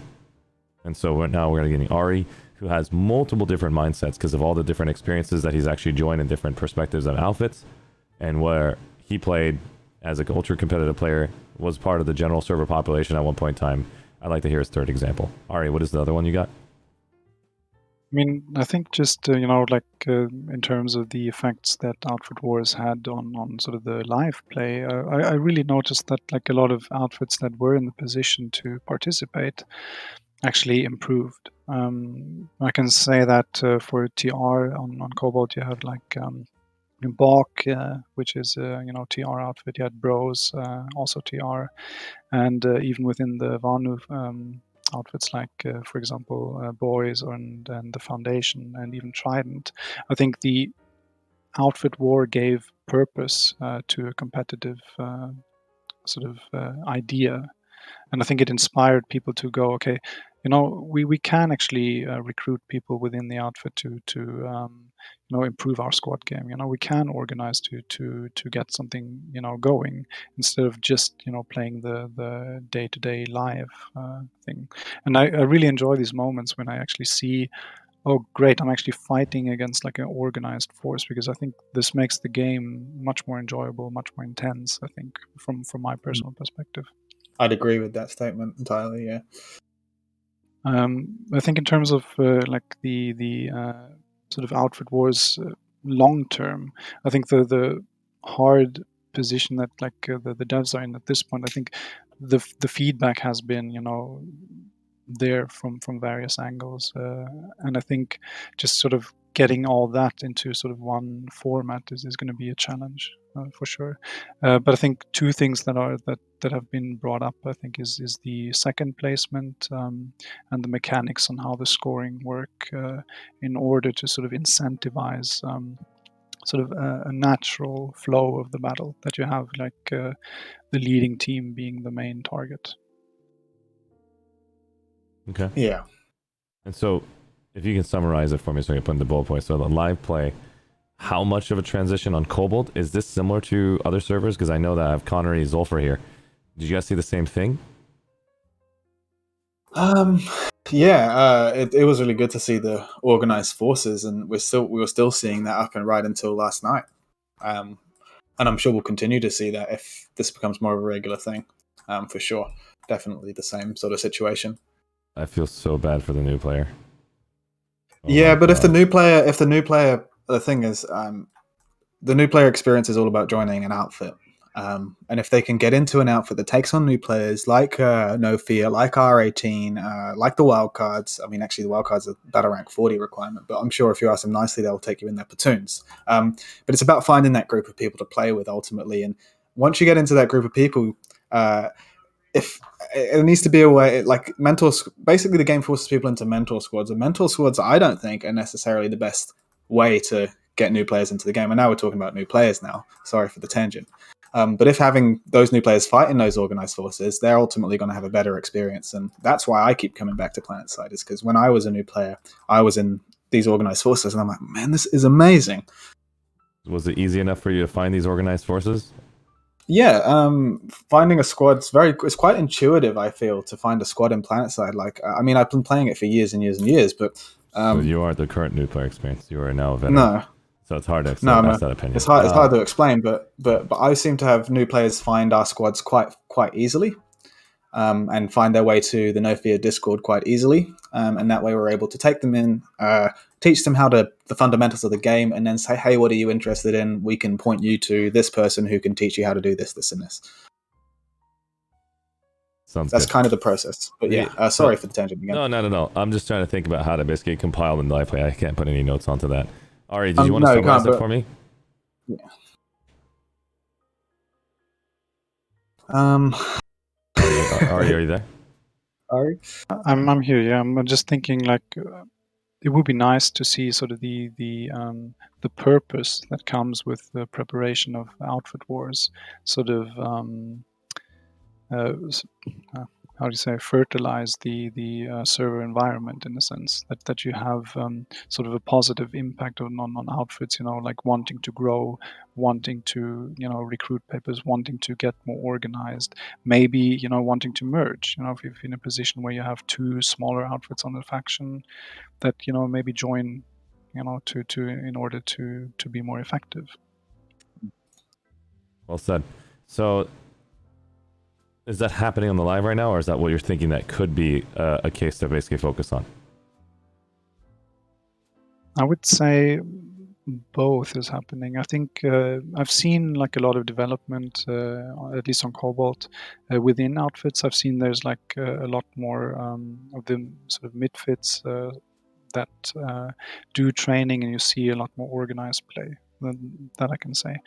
I also think that you have the opposite, where you have, you know, outfits that only sort of band together for the sake of outfit wars, and then they go their separate ways afterwards, and then that sort of stick to their you know, routine that they've been having for years at this point. Okay, thank you. Do you have any other perspectives before I go and add my perspectives on other sides? I'd like to hear it from a caster's perspective, to be honest with you. Okay. I've obviously only casted one game, but you've done them all, so... Yeah, I'll give you my perspective in a minute. I just want to think about how can I elaborate that. I first want to make sure I get all the other perspectives first before I tell you mine. Mine's pretty direct. Yeah, I mean, I think Alpha Wars is ultimately good for the new player experience if they manage to get into one of those organized forces, from a big outfits perspective anyway. Yeah, that's for sure. Alright, is there anything else you have basically before I move on to Zolfer and ask him if he has other perspectives, and I'll basically just start talking for the rest of us? Yeah, I would actually want to use that sort of as a segue to the idea of having the mechanics of outfit wars sort of applied embedded to the main server. Yeah, I know. We'll talk about that. Yeah. Do you want to talk about that right now because we got to get going? I want to touch upon it just to briefly outline it, but I think it would be interesting, at least as an idea, to have sort of the concept of outfit wars applied to a continent. The way I picture it would be that you had, for example, on a weekend scheduled, let's say Saturday evening at 8, a continent is going to open. And for the first 15 minutes, people will be able to join the continent, but would be, you know, stuck in the warp gate as you are on Desolation. And once those 15 minutes tick down, you have the start, and then basically you've got a server smash, you know, from that point on. Wow, that's interesting. I think Orgidian had some input on that. You know, maybe also like during alerts you would have different scoring systems. That it's not like who has the most bases at the end, but that you have like bases generate points as you control them over time. Because I think that could also be adding, you know, maybe to the meta on how much a faction controls over time and stuff. Wow. Oh, I like that. Yeah. Do you mind if I add to that? I know we went I know that if we went to that example, it's no longer Alpha Wars. We're just trying to bring the meta that we have seen right now in Alpha Wars into the live. One of the reasons why I don't like to jump into those subjects is because we don't know if the point system is going to stay, if the lattice structure design is going to stay, if we don't know the donuts are going to stay. And that's the thing that we can have fun talking about, newer ideas.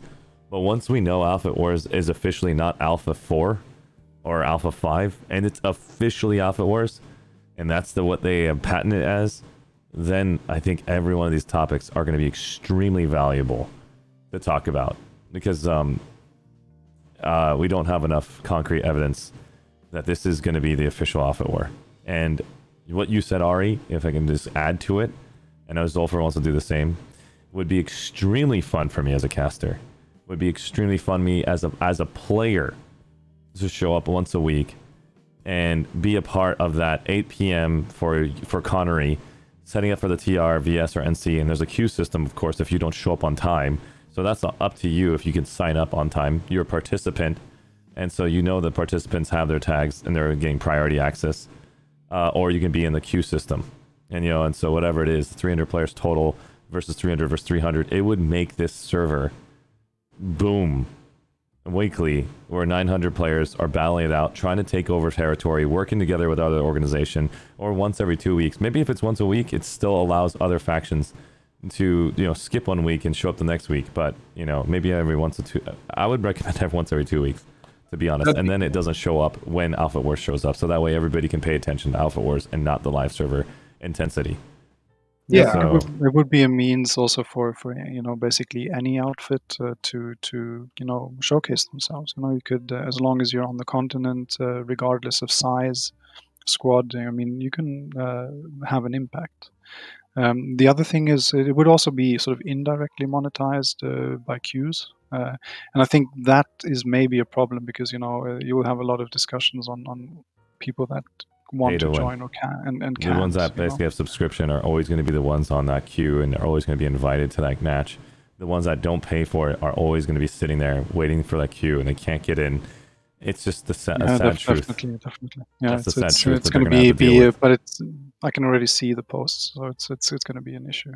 Yeah, there's nothing we can do about that, because the game needs to make money, and this is the game mode that is going to be including a queue system or not a queue system. And that's where do you draw the line? How do we give Planetside 2 a chance to make money for all the time they spend developing and making sure they are happy, and how do we make sure we're happy? And so overall, I think that example of the Alpha Wars being embedded into the live server as a once every 2 weeks excitement factor, or once a week for now, and I think always applying it heavier first is better than less. Less is more, or is it the other way around? I think less is more. Any other special events that gets people together, they don't have to be competitive necessarily. They can be casual events, like the stuff we do, the community organized events like Bastion Smashes and stuff. There's never that less many is more. That's the phrasing. Less is more. Yeah, we don't want to see it once a week. That could go pretty damn intense. Yeah. If we have like a Bastion Smash once a month or something, and then a faction Smash once every 2 weeks, it's kind of fun stuff every so often. Yeah, that would be a burnout for sure for everybody if it was once a week. Once every 2 weeks or a month, it would be actually fun to watch the community for all 5 servers go at it ham all in one day, so we all can have everybody basically spread itself. Or again, if it's all in one day, you could still have outfits being scored through that as well if you wanted to, depending on how many bases they cap, how many people they kill, whatever you want to do. I wouldn't basically try to do that. The moment you actually pull that off, then you are basically now taking the win from the faction away from them, and they're just basically honoring only the outfit that basically scored the most. But I see what you mean. I didn't think about that. Yeah, I'm just trying to think of a camaraderie. I always think about chemistry, team chemistry, and the factions, in my opinion, are a representation of a team. And I haven't seen team play from a faction until gold rank match. So as a caster, watching every single season of Alpha Wars, everyone wants to see each other die, and they're now rooting for the opposite faction to beat the crap out of their own faction. Until the very end, where now everyone is excited for the TR winning, and or NC or VS for their own faction. So it's like 5 weeks of beating the crap out of each other, asking your enemies to beat the crap out of this team, and then the final week you're like, yay, good job TR Gold or VNC or VS Gold as the third rank. What about friendly skirmishes within the faction? So Beat the crap bad. out of each other directly. It's so bad, but it's I also know. pretty funny at the same time. I don't know. I'd like to play other NC outfits personally. Oh, faction wars would be epic. But overall, yeah. Let's make sure I get the final play from Ari, and then Sorry. no worries. Ari, do you have any other examples Examples of what exactly? of the live server that we discussed before we change the subject? No, I think it's in the interest of time we should move on.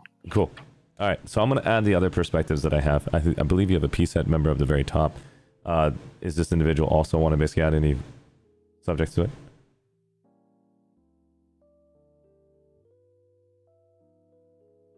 I don't follow. I like to see the mechanics that incentivize outfits to fight each other in the open world. But I think the spawn/deploy system makes it kind of hard. The mobility of Zerg via redeploy makes these fights few and far in between, but redeploy is a huge part of the game, and so it's tough. Nick Hotz, it's good to see you, my dude. If you guys don't know who Nick Hotz is one that basically works on the Planetside Forever project, which is from Planetside 1, and had the opportunity to basically be a part of that event. And Mothcore Live, I just did Gmod with him, super fun. Can't wait to do another Gmod event. So many people in here, like Thel was a previous speaker of this entire cast, and of course Willem Caster from the 666, Realware. Mods, what am I saying that's wrong? What's going on? I think what I said in my opinion.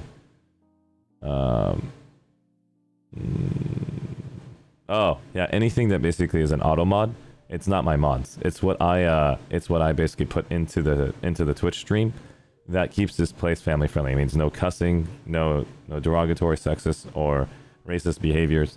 And so we've got rid of over 1,000 words that can be construed as that kind of behavior. So if you're wondering why you can't type, maybe those words are included. So I'm The sorry. mod doesn't know context, right? My mods are not doing it. It's my auto mod that is modding you. And Yeah. so I apologize ahead of time if you can't basically speak through this chat system. Just think of this as a where you hang out with your mom or you hang out with your dad. I would just maybe want to throw in like a thought like regarding the mechanics of sort of Desolation, because Desolation as a map has been designed specifically with very different rule sets. I mean, you have like the vehicles depending on Courtium, which is very different from the live play. And also the spawn system, not allowing sort of defenders to just spawn at the base. You need to actually have logistics in place. And all these systems interact in a way that I think the existing continents actually don't, because they've been sort of pre-existing the bases with the hard spawns and the shields and everything. So you don't have any need for the same logistics as you have on Desolation.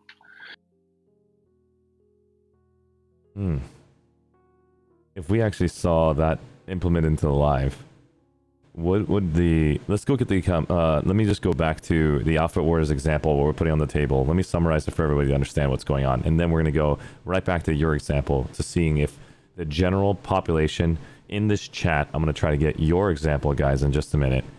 So we're going to go in my thought process of a large fit now. A large fit that is then the mindset of a casual experience for their members. And when I say a large fit, it can be people that can house more than one platoon. And sometimes you're a large fit because of the server population goes down, and now you're considered a mid fit because you only have 24 players because nobody's playing this damn game at the moment. But you're considered a large fit when you have more than 48 players that want to basically be a part of one platoon. A platoon is comprised of 48 members, 4 squads of 12. And so the casual experience for their members, or a fun experience in their opinion, a fun experience is one that doesn't require them to be upset over losing. And so what do they think of Outfit Wars? Overall, the Outfit Wars brings a bad taste in a large fits feeling. And the bad taste is every person who loses, or when you win, there's a high. There's an extreme high that comes from it. And you just want to continue winning. But when you lose, now you have to almost be a therapist to your community and try to have everybody basically stop blaming everyone else for their mistakes or not basically try-harding. And so to try to get a casual-based mindset experience that you had on the live server, that you're not trying really hard to min-max your router play or having the perfect setup to, you know, with your mosquito and ejection seat, and then, you know, having drifters versus just a normal basically ambush or jump chest and screwed up and messed up and laughed about it. The casual experience is, you know, just throwing C4 underneath you and just left clicking sometimes. And just laughing at the idea that when you gave an order, you're just basically no longer there and wondering what happened, and just basically overall fun. Trying to do Outfit Wars as a casual experience is extremely difficult. And so I don't think the Outfit Wars is meant for the casual-based player, unless if what we saw in a 1v1v1 design, it's okay to attack the better player and focus them down, because we know if we leave them alone, they're going to just completely steal the entire floor and 2 versus 1 us, or 1 versus 2 us. So we have to continue attacking the Northern faction team that we know is the stronger team. And so that's why I said rules are very important to be placed in Outfit Wars. More specific rules, so that way everyone knows what they're signing up for the next Outfit War. The casual experience for those large fits, I don't think really enjoy the experience of Outfit Wars. And they are people that can house up to 7,000, 10,000 members, but they have segments of groups that they're going to have to separate. They're going to have to separate them and saying, you guys need to make your own team. And that's on them, not the developer side. And so it's a very tough call for large fits to say that this is a bad example for them, because all they have to do is just separate the mentality of those players who want to play in this mode, and tell them that as our community, this is what you're signing up for. And that's on the outfits to make that new assessment for themselves. And so I've had too many large outfits come up to me and saying how much of a detriment it is to their community, and it's just going to come down to a combination of communication and assessing that your players are going to leave you to go join outfits that have that mentality for that current season, and being okay with that is the current design, versus alliancing. Alliancing would allow large fits who don't have more than 12 players that are very competitive to play in the Alpha War, to force the next 36 players who are casual to be hanging out with the 12 hardcore players they have that really carry them in the game of the live server, to not lose them. And so alliances would help a large fit too. And even though it sounds weird, you're a big organization, how come you don't house your own 48? It's because the casual experience is not going to have a casual experience in Alpha War. For 1 hour straight, I can't bring up a topic about how was your day and drink basically a little beer on the side and play with one hand, and then say, have you checked out this new YouTube video in the middle of a 1 hour exercise? So it's a little tough. So the large fit does not basically approve of Alpha Wars unless if alliances were available, and I think large fits would approve of that overall assessment, in my opinion. But of course, I think I can go ahead. Can input a bit on that based on what I read. I think there's a lot of sentiment within, in the player base at large, that questions why Outfit Wars, is being worked on, because it doesn't add anything, And I think if people don't have an interest in Outfit Wars, they shouldn't sign up for it. The only reason why they're forced to sign up for it is because they're losing their members that they have had for like 8 years. Yeah, but I think that is maybe not the problem. I think the problem is maybe that there's like a prize at the end, the rewards, which give an incentive for people to sign up, because you can get items in the game that you cannot get by any other means. And I think maybe that is just, some outfits saying, okay, maybe I can, wiggle my way through to get something out of it.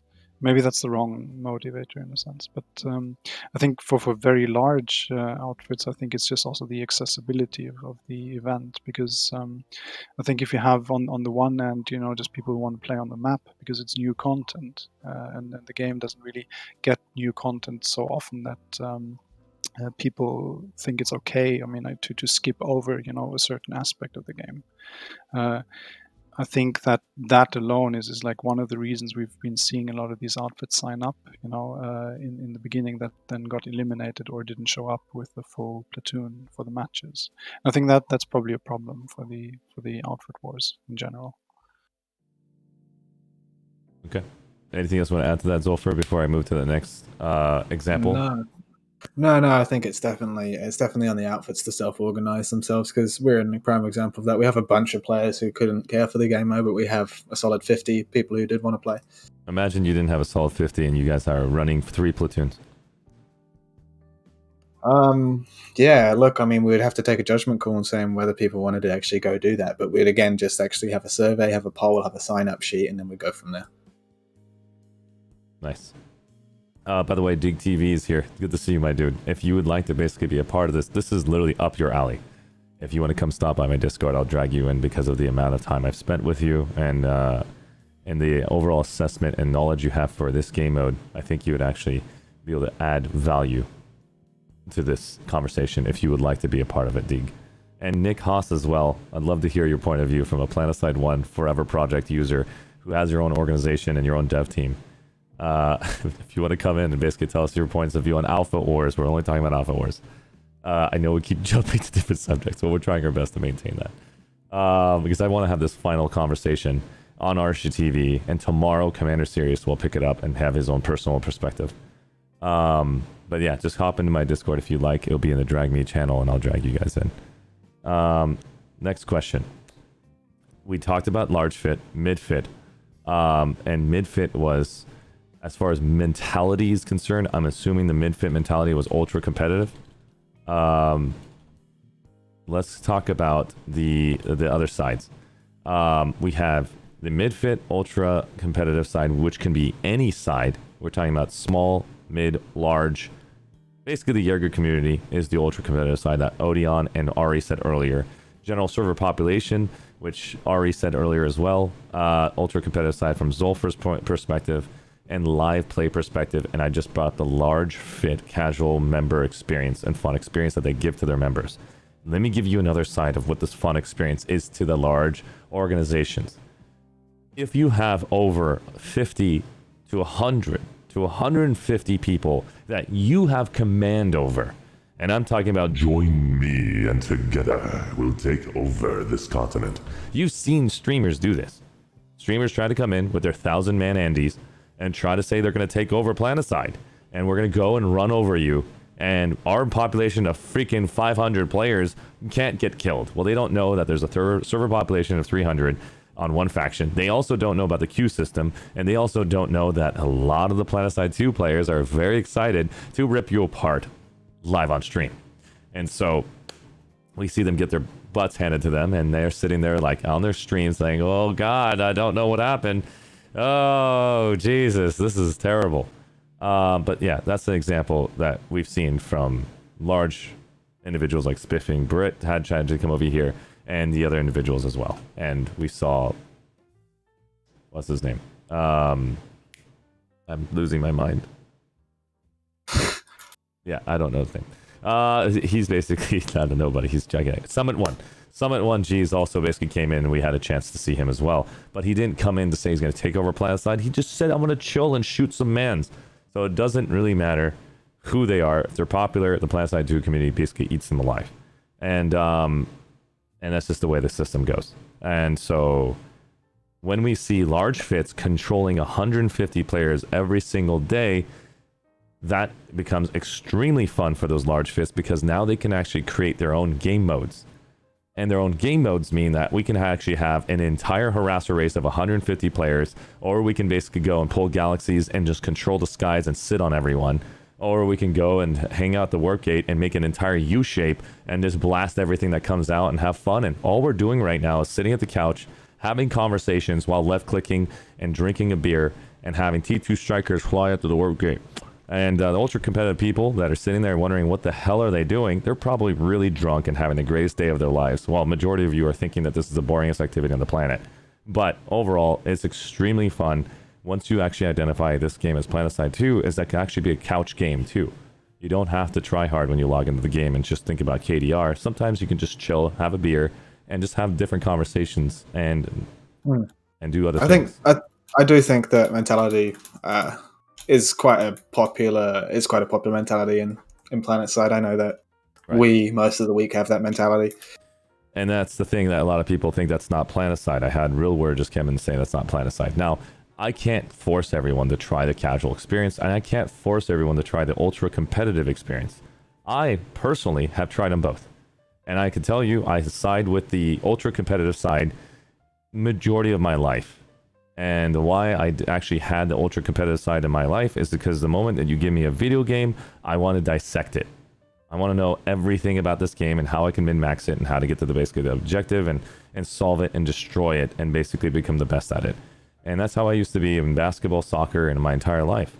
I asked my friends earlier, my community, my moderators, to teach me what the hell does a casual side look like, because I still can hang out with members that in the casual community, but I'm just being ultra competitive on my end while listening to that conversation. But when we're playing a game, that's more where I was coming from. Sorry, that's kind of like us. We have like a group, we have a squad a night that will do competitive, and then the rest of the people will just do whatever they like. And I think that's okay. But I don't know where you're coming from. Sorry for interrupting. So I'm just giving you an example. Let's imagine we're playing a different game called Raft. Okay, Raft. Okay, we're playing Raft. So we're playing Raft. It's a 4-player co-op. Of course, let's just say it's more, whatever. And in Raft, you have an objective. You want to basically get to the next island and keep doing the same thing and rinse and repeat. Collect the items off of it before the storm pushes you a different direction. You have a limited time per space. And so I want to basically be the ship driver because I know the next island is positioned here because I already know the game mechanics and I want to keep collecting.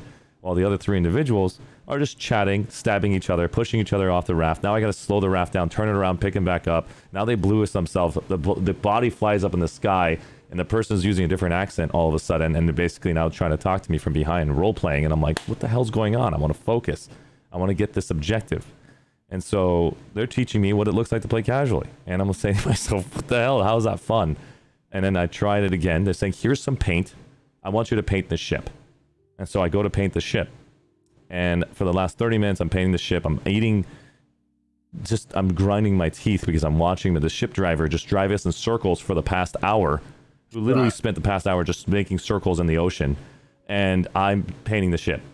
And I'm just supposedly spending 30 minutes not talking to learn how to play casually. I'm committing, I'm just going to kill myself. This is insane. Well, I mean, I'd say that's pushing it to an extreme. But you can still have a fun time and meme about while trying to fight and take bases and actually actively be in the battle. By no means do you want to sit in a warp gate and muck about. So I think it's a balancing act, right? Right. But the biggest balance that I had to figure out is I don't think we came to the conclusion of what casual and competitive looks like. And I'm just telling you my experience. I'm telling you this is what I had to go through. For sure. And so then I got to the point where after 30 minutes we sat down. It sounds pretty stupid to a lot of you, but this is genuinely how I felt. And I'm sitting there like, I'm trying. Guys, I'm really trying. This is not fun. And so then they told me one last piece, and we finally came to the solution.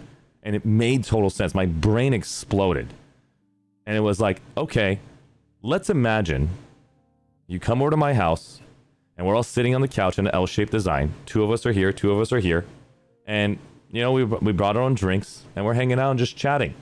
And in the middle of just chatting, I thought, let's play some music. And the music is a background. It's not the main focus. Instead of music, let's turn on the TV. And now we're watching the TV as a perspective, but it's like on the news. We're not paying attention to the TV, but the TV is secondary compared to our eye contact conversations. I get you.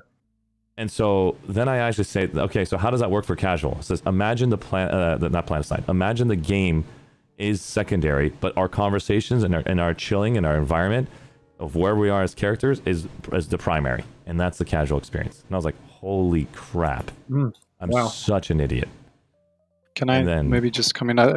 Because I think that the topic kind of changed subject entirely, but it comes into basically Planetside being a sandbox game.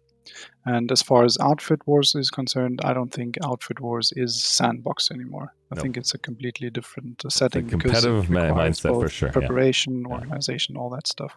But I think there's Planetside as a game in general, I think is very interesting in terms of player archetypes from a psychological point of view, meaning that you have different player archetypes that find different aspects of the game compelling.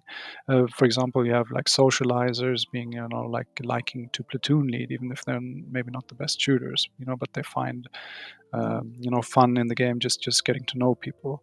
I think the second thing is that you, on the other hand, have people that are completionists. They want to know everything, or want to achieve everything. grind everything. Or you have like competitive people, or you have people that just want to ruin fun for others. You can have that as well in the sandbox format. Yeah. So I think it's a very broad while being a sandbox. So when it comes down to adding rules, making sure the mindset is this specific mindset for this game mode, and it's similar to basically joining a platoon of people that are basically playing casually versus joining a platoon that is basically keeping comms clear and focusing on the objective. I think that the mindset is being very much aware that a lot of the players who are casual, a lot of the players who are ultra competitive, don't really know how to dance to the same tune of Alpha Wars. There are a lot of individuals. I would go as far as saying people that have that mindset don't care about Outfit Wars, because I can tell like examples that people were like, oh, it's this, and they wouldn't even bother. I think so. So in a sense, Outfit Wars is basically content that just isn't for everybody, but it can try to appeal as broadly as possible. But it's never going to be in a position, I think, where the people that put C4 on their feet and blow it up, or try to launch harassers with tank mines to the sky would find joy in, because it's not a format that would be conducive to it. Correct. And I just think that the overall assessment of Outfit Wars, we're having too many people giving their opinions about Outfit Wars when they're not playing the game of Outfit Wars. They're seeing that they didn't get a game mode, or they didn't get any love for the game style that they wish to play, and are being very vocal about it to misguide this game mode, or to not improve this game mode so we can focus on the next piece for them to have fun as well. And it's extremely difficult for a game that has been here for 8 years, because all of you have your opinion of what this game is supposed to be. And when you come and try to develop a game of 8 years and having this many bugs included with it, you're going to consider those as features. And when those features get basically removed when it wasn't intended, you've taken away somebody's gameplay or game style, and thus making it very difficult for them to enjoy the new game style that you applied. And so, trying to come back to the full focus of Outfit Wars, to remove the cultural experience of 8 years that you all faced, to try to make sure we can give a game mode that we all can approve of and not basically be a part of if you don't enjoy it. Outfit Wars' 1v1v1 design, for me, as a caster, was extremely fun to cast. And I am very biased with the idea of having over 100 plus viewers and 200 plus viewers and asking you guys to support me to go to partnership.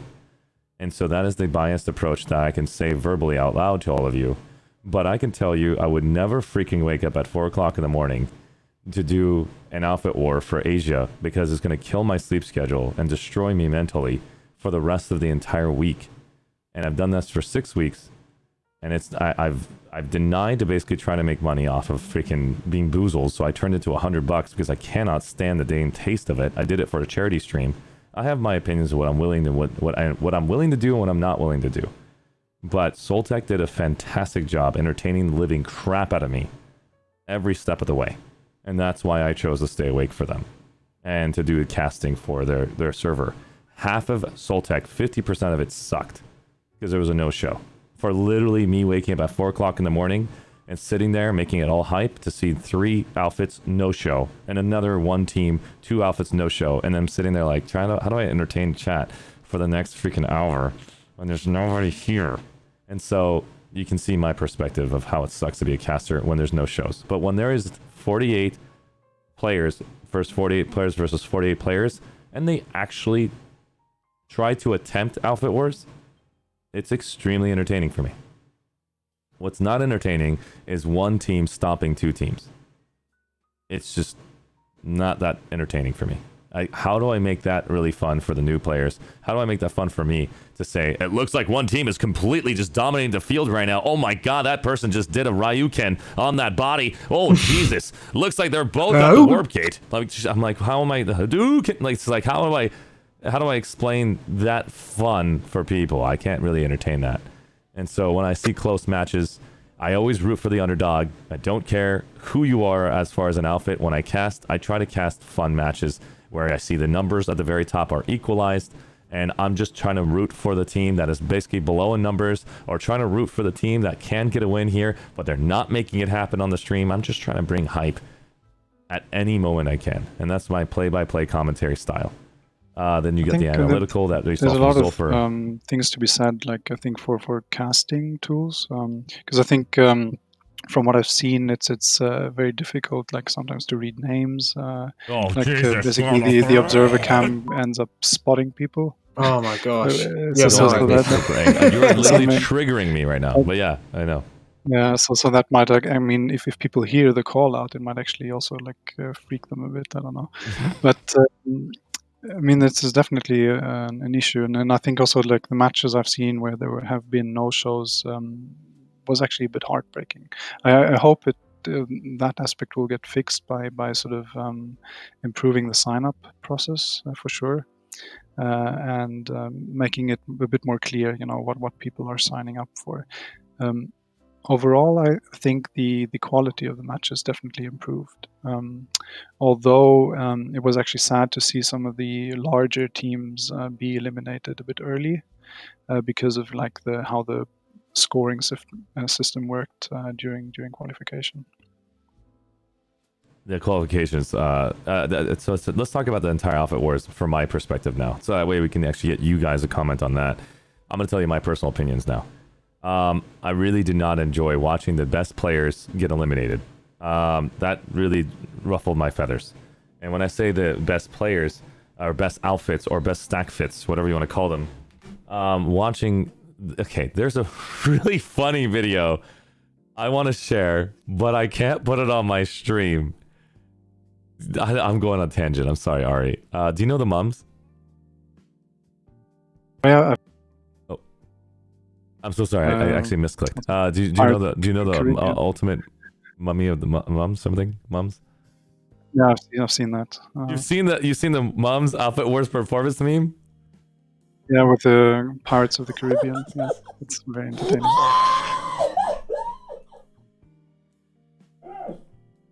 I'm sorry, I'm losing my mind. But this is Outfit Wars in a nutshell for the mums. I can't show this footage. Wait, can I show this footage? And then also I could comment on it. I think it's legal to do that. Yeah, you're allowed to. You're critically analyzing it. It's Creative Commons. Okay, I'm taking a risk here. Watch me get the MCA striked. It's only for 30 seconds. To be my moderation team is gonna kill me for this. Okay, so we can't play the audio because the audio is DMCA. But at least we can actually play the footage of what I saw. Here's the actual footage of it, and it's just going to have the music, the hype music. So I'm just going to play my own personal hype music to go over it, okay? All right, so that way we can just compliment the DMCA problem. All right, let's just try this. I know my mom's going to hate me for this, but I have to play this. This is me being selfish. I got to do this. Let's go and do this, watch YouTube. And here we are. Do I need a green screen? I don't really know if I need one. All right. And so we're going to comment on this entire footage. So that way you guys know that I'm taking pause breaks on purpose because this is not my content. This is Mums Outfit Wars performance meme. Okay. What's happening here is the mums was from Cobalt. Oh gosh. It's too good. It's too good. So the mums basically go to Outfit Wars in Planetside 2, and they have a no fight. They're by themselves against two outfits, so they get a win. They get their W. It's not the 3-point structure yet. They just get their W. Okay. And so here you are seeing the mums basically super excited to venture into Outfit Wars. Finally in Outfit Wars, and then you're seeing them basically here. Let me go and turn this up with the music attached to it. How do I give you a hyper moment? This is better. What the hell? There we go. Ladies and gentlemen, looks like the mums is finally entering Outfit Wars. Super excited to be here. And then all of a sudden, they're about to get into action. They're getting their feet wet to a no-show. And then that's the mum's skill level right there. It's showing you that little fleet in just this example, and barely getting their basically out of the warp gate to realize it's the next 2 matches, a 1v1 that they're basically dealing with. Not a real 1v1v1. They're dealing with 1v1s with basically no shows or half the population size. So the mums is literally sitting there with their skill level, showcasing a small little boat, having a little bit of fun, and watching these incredible outfits like Hydra H, I don't, as COBN and 91AR, I can basically try to Google them. I don't want to basically butcher their names. 91's Armor Regiment and Cobalt Business News Network, I'm assuming, are just now hung. They're dead. They're out of the Alpha War. They're like, what? How is this happening? Like, this isn't really happening. We got to pay our respects to our fellow members of the NC. Oh crap, we're heading to the finals now with this entire design of playing no shows all day. Elite Fits are getting ready for the finals, and they're sitting there basically just preparing, and the mums are showing up in this boat. This is a mum strategy. That's yeah. Sorry for the F-bomb, but overall, this is the mums' 4th match coming into Alpha Wars, and I'm dying. Another.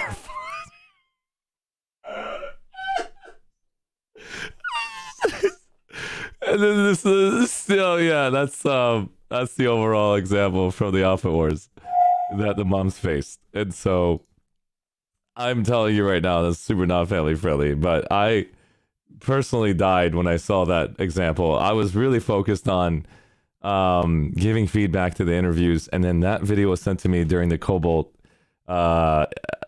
interview space, and as soon as I ended the stream, I couldn't stop laughing, and because that's literally the truth. And it was extremely entertaining to me.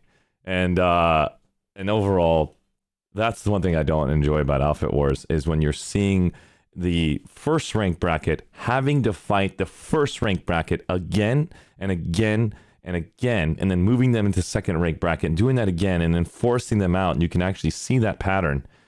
It just makes it to where at the very final, you're going to be getting a lucky draw to the first. I would like to see the teams, everyone have an opportunity to play each other once. And if there's a way to pull that off, that's what I would like to see. So that way we can get excited about new matches every week. And we can also get excited that they actually did the display of skill against every new outfit. If you played an outfit already, let's say I played you guys, okay? I'm looking directly at you. I don't know who you are, but I'm looking at you. And I played you, and I did my strategies. I clapped you, and I just said, GG. My dad works at Daybreak. You can't ban me. Haha.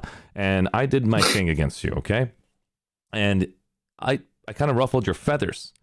Well, next week, you're just going to come out and just want to blast me to Kingdom Come because I decided to use some gamer words on you. And so I'm sitting there confused as to, well, what the hell, why are we playing them again? I didn't expect that. And so that's what's going to happen. And so you have to be quiet for 6 weeks. We're not going to see anything exciting between teams in their fights. Everyone's basically hushing because they know the politics of this game mode is insane. And overall, that's what we saw from this season, where you're literally basically seeing everyone being in good behaviors. I like the smack talking, but of course in a way that makes it really fun to watch, not the disrespectful kind that you guys actually try to go look into the person's like a boxing match. Yeah, I like to see that kind of smack talking. I don't want to hear that what we saw against France versus Italy, where Zinedine Zidane has that player all day talking smack on his daughter. And then at one point in time, Zinedine Zidane couldn't handle it anymore when he talked about his wife and daughter at the same time, and he had to headbutt him. And so then you saw the red card happen on the most professional based player in the world. Guess what? I'm acting like this family friendly brand. You guys probably can get underneath my skin at one point in time to make me snap and say something really dumb.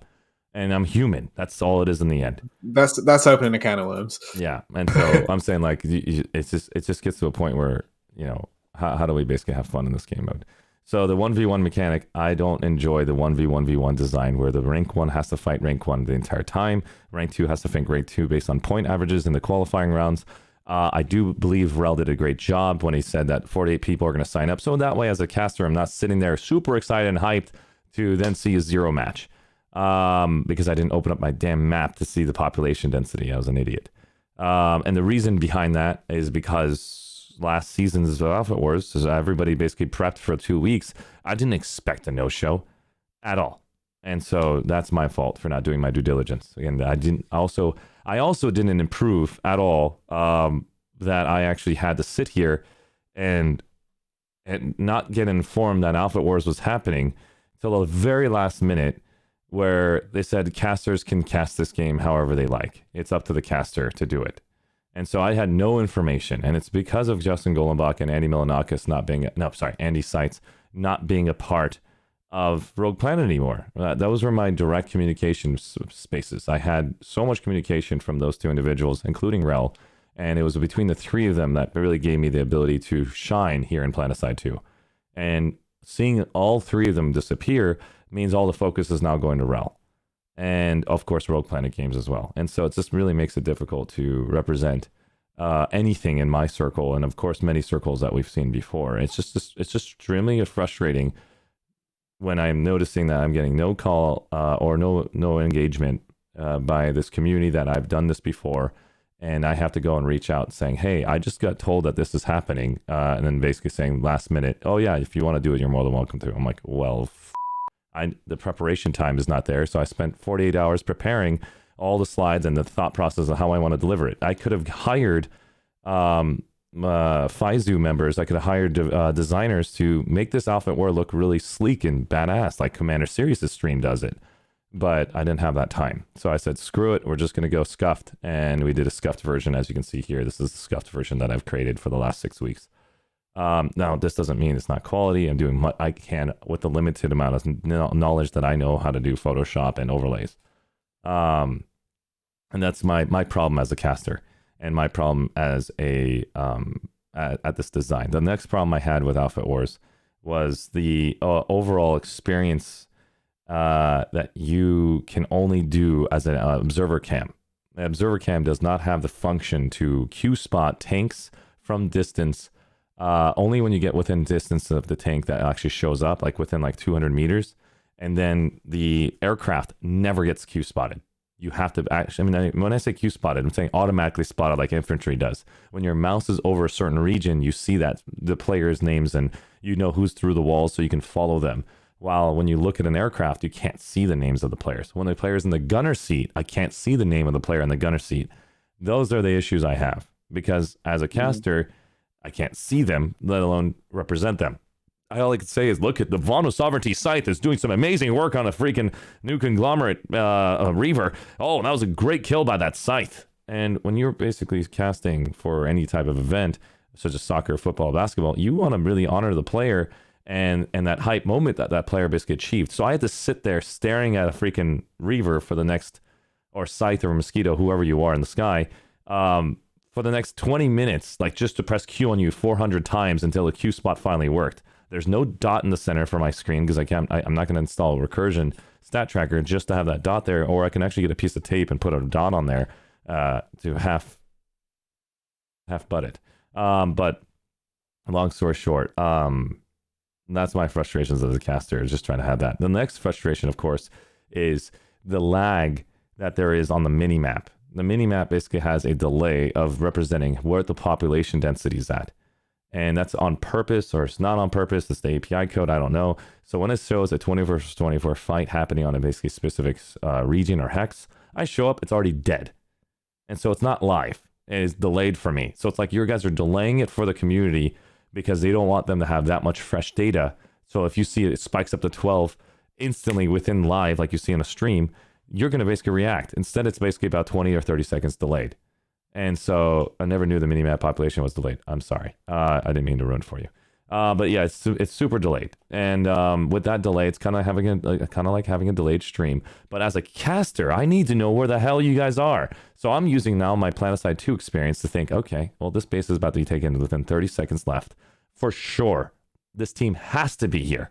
If the platoon leader didn't see it, it's the platoon leader or the team that chose to do a different strategy and leave it alone and let it die. So I'm sitting there in an empty base, hoping that they're going to show up in the next 30 seconds to try to take it back, because they're just going to lose Gamma and Hosk.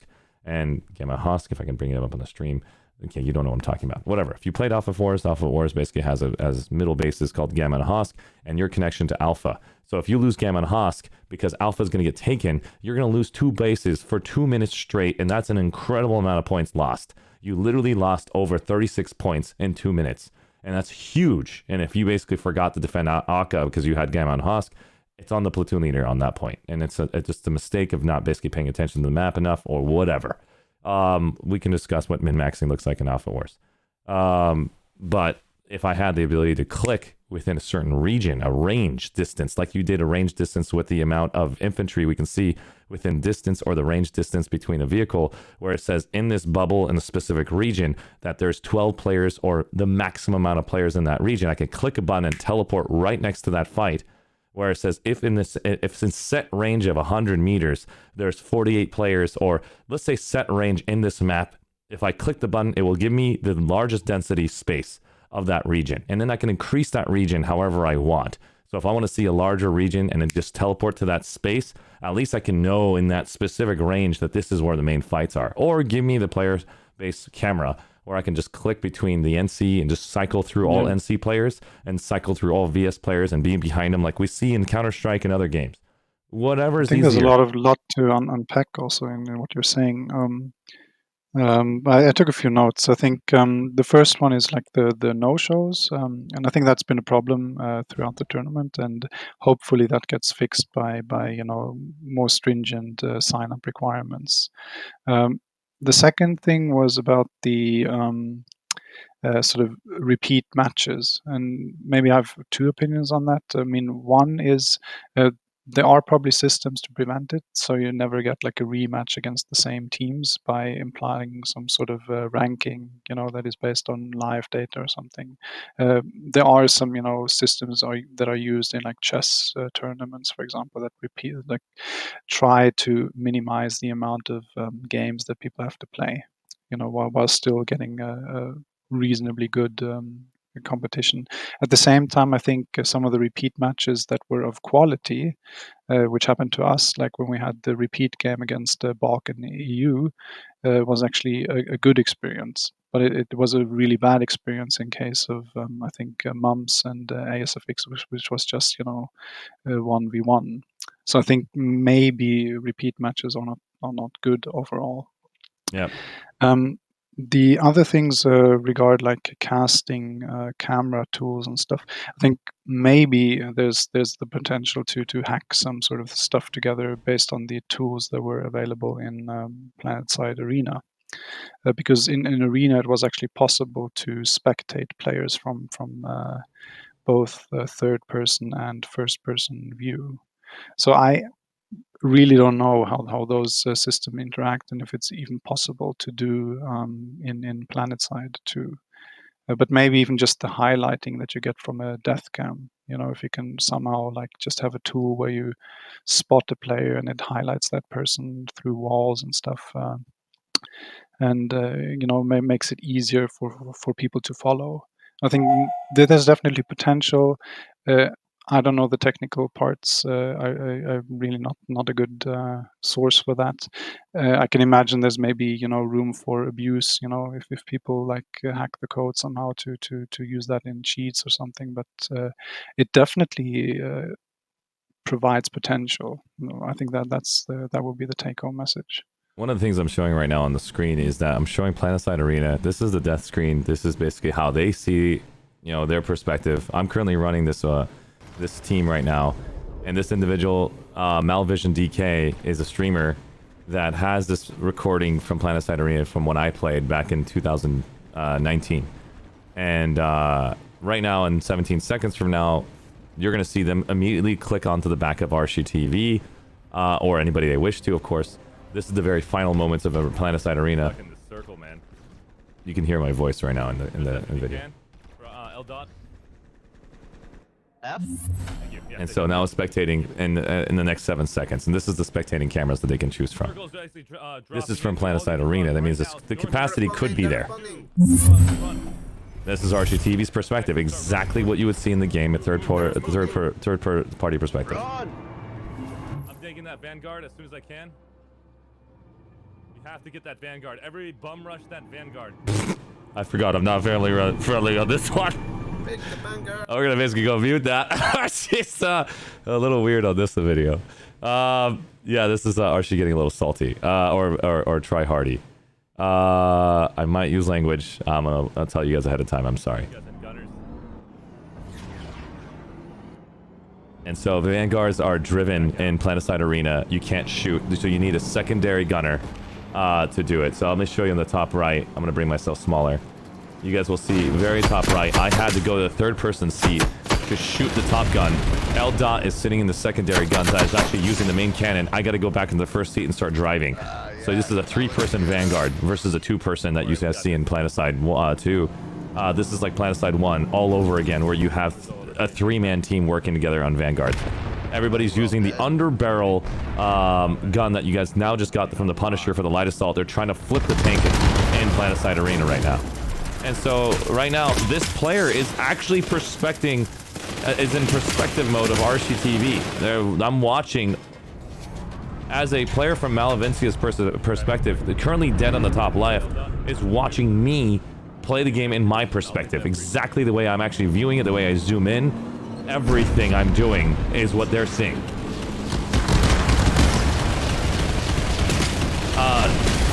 No, they're not bringing this back. Shrimp, we're talking about as a caster, it would be great so I can actually sit behind you and actually watch your perspective when you zoom in with a right click, or when you're actually sprinting or changing your weapons. I can be able to actually imagine as you as a player.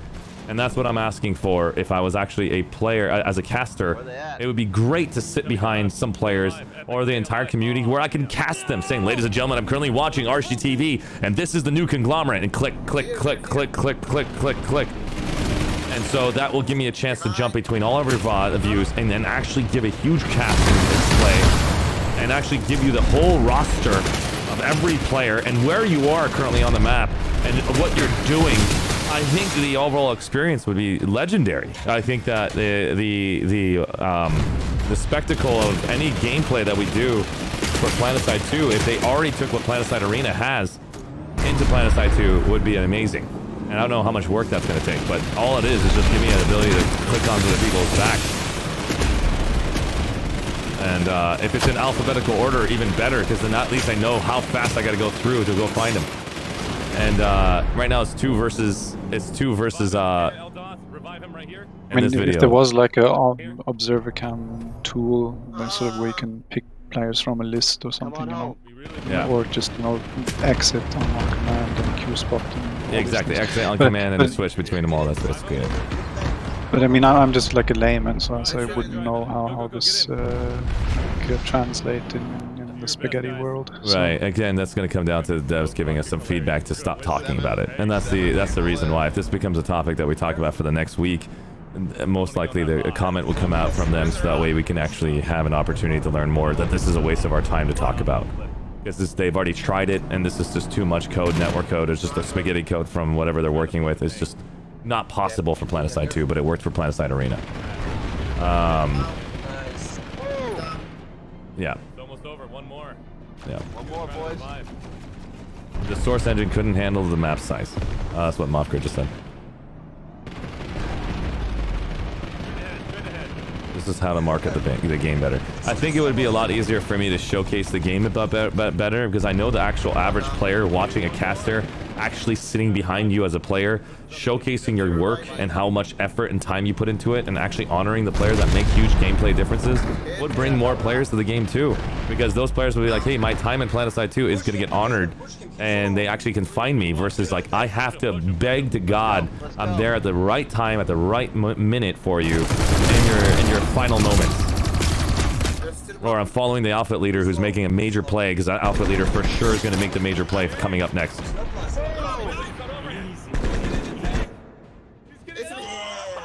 And that's it. Yeah. That was big time. Yeah. And that's just an example of my a personal opinion as far as having a taste of it in Planetside Arena and not having that same taste in Planetside 2 is pretty frustrating. If I didn't taste it at all and I was ignorant to the idea, I don't think I would actually complain right now. So just because it's in... Can I just say, I mean, yeah. Planetside Arena, for all the hate it actually got, it was actually fun. Dude, I had a blast. But you needed like a squad for it to be enjoyable. I think I can say I got this quote from somebody in chat saying that the streamer influence is the reason why you had fun in Planetside Arena. And I guess because I'm streaming a group of 11 others who are not streaming, I had the stack fit in my 12-man team. I would basically have people on my Discord sign up to be a part of my squad tomorrow at 5 p.m. And then I would have a stacked team in Planetside Arena. So I can say I had fun. Honestly, I would have had fun with random puppies. And it sounds really weird to say that because it was a fun experience as an extrovert person who's casting everybody. But then over time, I just got more and more players that are interested in playing with me again and just made it to where I always had a 12-man team. And it's only because I am a weird person who's extremely extroverted and that enjoys basically communicating to every human being on this planet. Not everybody can do that. And so when you actually played Planetside Arena back in the day, you were set with these squads. And this is the worst thing that Planetside Arena did. That was so frustrating. It was so frustrating and enough to basically make me want a table flip. Is that the squad leader was automatically picked. And you couldn't vote them out. So now you're stuck with a person who's basically on a controller or whatever the hell he's playing on that doesn't have a microphone and is just trying the game and muted probably the in-game comms and is the squad lead. We can't post a squad lead. We're stuck with this person as squad lead the entire time and we're just like begging people to pay attention to the coordinates. So I'm like H3, everybody H3 in the top right hex, bottom left of that square, that's where the enemy's located, southeast. And I'm like just calling out everything and being super redundant, like alpha waypoint marks the spot, just so I can get these new players excited to regroup with me. But yeah, that's just overall things that was basically intense. But Arshee is so extroverted. Yeah, I think I drained Deeg to death when I hung out with him. He's like, Arshee, just chill. I'm like, I'm so sorry. So, we're gonna bring back the calming, soothing music. I'm extremely passionate when it comes to the things that I want to see in the game, and it just sucks when it's right there. It's right there, and I know a lot of you feel the same way. But sadly, I don't know how Rogue Planet Games or Daybreak Games runs, and if I did work for them, they would be my priority.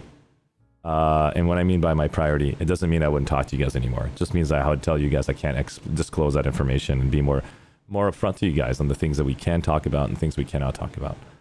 But overall, this has been a fun 6 weeks for me.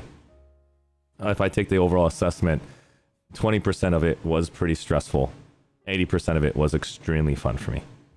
And that stress probably came down to...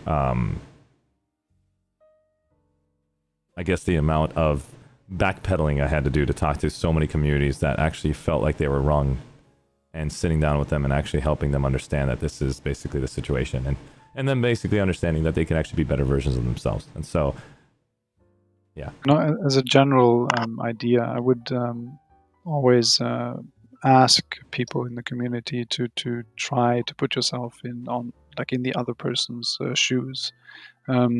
Because I think everybody has their own take on what the game should be and what Outfit Wars should be about. But at the end of the day, it's what combines everybody is basically the passion for the game, and just trying to see certain things from the other perspectives that does help sort of to arrive at a more sort of mature view of is this change actually good for me, or is it good for the game at large? Yeah, overall I think you're right on that point of view. Zolfer, do you have anything you want to add on to as far as being a caster for yesterday's match? You guys yeah, I see mean, like Zolfer's right here, by the way, guys. Some more intuitive tools would be nice, but again, it's an engine's limitation. I think there's probably some stuff that can be done in Observer Camera, but ultimately I think we're kind of restricted with the technology we have. As far as a caster's perspective, I think that having more opportunity for, like you say, preparation, more communication with that will actually help and go a long way. Yep. Ari, is there anything else you want to basically add as to Alpha Wars examples? Because I think I gave the example of what it looks like from my perspective as a caster. Is there anybody in chat that wants to know my personal opinion or the opinions of others that are currently in your stead of what we talked about? I'm leaving it up to chat now to tell me. Right now I heard Shrimp X that says I had a lot of fun Alpha Wars, but I don't think I'll be doing it anymore. Greeno says, welcome anytime. Thank you so much for inviting me to Soltech and showcasing RVNX. It was a freaking epic time. 100% an actual crew in a tank would make it more interesting, just sitting on the hill and hashing a base below. Yeah, I know. No, that's pretty much what the current system is like. I did apply to Rogue Planet Games. Currently, I did not get accepted, no.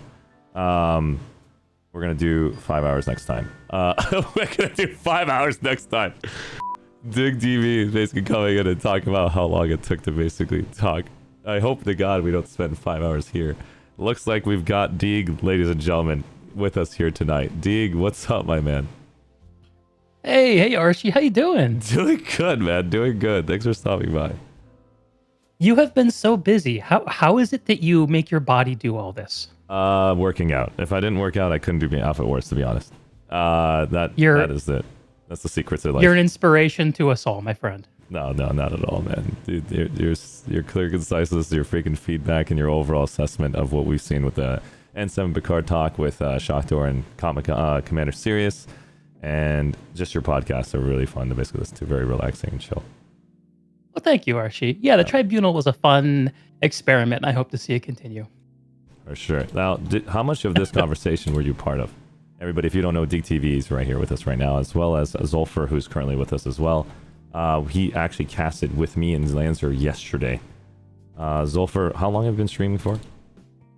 I've been streaming on and off for a good couple of years, but more or less doing it properly, seriously for about 2 months.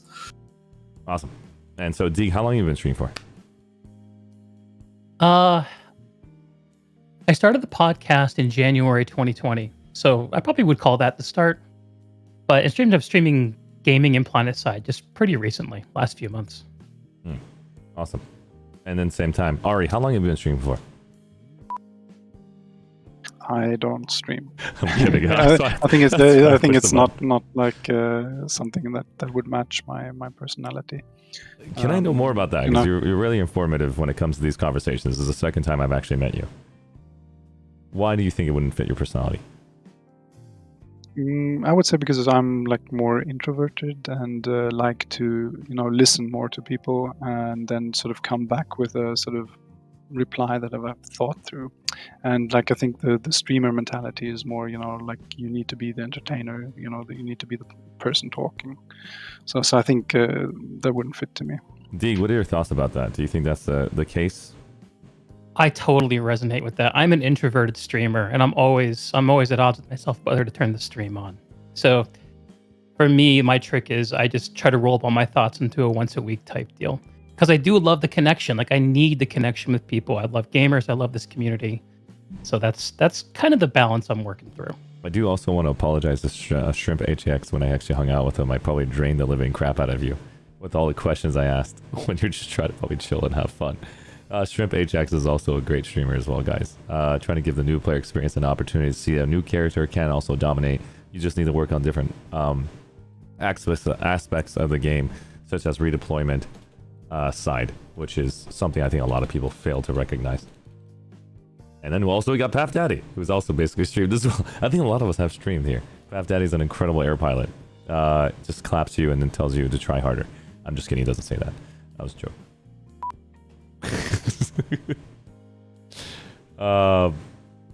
Yeah, and then we got Mofker Life. Again, I think everybody has their own styles, but Dirty Archie, I'm just kidding, dude, that's a joke. But yeah, Paf is an incredible air pilot, man. He's just a monster up there, and it's pretty cool to see him basically do what he does up there. It's a very unique skill set for sure. The skill ceiling is insanely high. But other than that, I want that fix. We saw that thing on Reddit recently where the joystick exploit where you can make you can fix mouse acceleration with flying. Man, that would be my excuse to give it a try. I think 100%. I need that. But remember, you just have to understand this, okay? If that is fixed, the veterans will kick your butt even faster. But it gives us an opportunity to actually fly.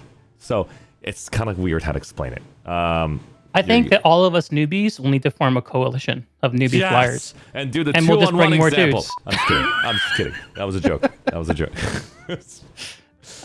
Oh god, watch me if I can clip that exact moment and then just leave that. I was like, oh, that's what happens when I basically talk on stream.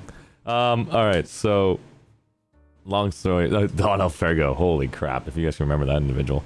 Deeg, I'd love to hear your opinion of the overall conversation. If you have anything you want to add to it, I have you coming in as a guest. Sure. Yeah, I've been listening to bits and pieces while I've been out and about doing errands. I just got back. So I mean, let me So I've give you a been question. thinking pretty hard about this. You have? Yeah, go Okay. ahead. Go ahead. Okay, if you have, then go ahead. I just didn't want to put you on the spot, and I felt like I basically had the chance. No, So no, please I go don't ahead. mind at all. Please go ahead. I guess. So I'm trying to put together a mental model of all the feedback that we've been hearing. Archie, I'm sure you were doing the same thing.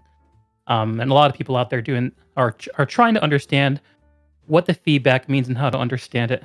I guess where I'm coming at it now from is I feel like there's this almost like. So a while back, I heard a talk from a Riot developer, Riot, the studio that works on League of Legends and a few other games. They have an upcoming MMO about cursed game design problems. Cursed problems, he called them. And it's essentially if you create design pillars within your game that fight each other on some fundamental level. Like, let's say one pillar of your design, so the game needs to be accessible. Let's say another pillar of your design is the game needs to be deep. Okay? So immediately it should become kind of clear how having a deep and rewarding game system might be inaccessible. How those two things would fight each other over time. So at the end of the day, you put yourself in the position of letting down one crowd, the other crowd, or both. And I look at Outfit Wars and I'm asking myself if there's a little bit of that going on. And the design pillars that I think could be cursed might be its three-way nature and its competitive nature. We all know that when it comes to competition, having three sides fuzzes the results. Even if everyone's acting earnestly, even if everyone's trying to win, if you have a perfect three-way competition play out over weeks or months where every team plays every other team and every team tries to win and every team brings 48 dudes and girls, whatever. Yeah, Lord is my guess. Go ahead. You are still not going to have the standings accurately reflect the individual outfit power because having the two opponents each time is going to fuzz the results. And that erodes the promise of a competitive format. And so I ask myself, okay, it's pretty obvious to me why Outfit Wars should be competitive. It has this whole wrapper of a tournament, it has a winner, has rewards. That makes sense. It's an easy story. And I'm asking myself, why does it need to be three sides? And I think I had come up with a couple answers, but I'm still working through that part of it. So there's that layer of it. And you also layer on top of it a couple other things. And one thing is what you mentioned, Archie. I think you put it really well when I dropped in earlier about how outfits have been around and doing what they do for 7 years before Outfit Wars came out.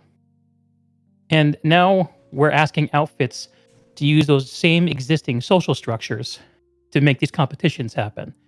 And what those outfits were used for and how those communities came together despite the arguably insufficient stewardship of the game over time is a major feels bad man for a lot of these communities. So that's a tough part of it. And it points to alliances, but the way alliances are being discussed, it doesn't sound like a 2021 thing to me. I don't know. I don't have any insider info, I'm just guessing. The last layer of it, and this is something that I only really understood viscerally after getting to participate yesterday. Guardian Shield, actually Rapid reached out to me and said, hey man, if you want to experience it, my team's got a slot. We need people. So I jumped in and I got my boots on the ground of the Outfit War. I mean, we managed to win it, which was a thrill. And it was a fantastic time. The Guardian Shield folks are fantastic. Love all those people.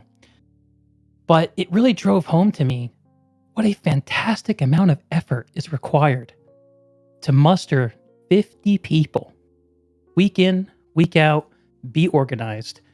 And when you add that level of effort requirement on top of the disenfranchisement and the confused cross purposes of having 3 teams in a competitive bracket, which has problems that we smooth out over time, no doubt. But you add all those things together, I think it sort of forms the basis of a model of understanding where a majority of the discontentment comes from. How do you solve it? I don't know.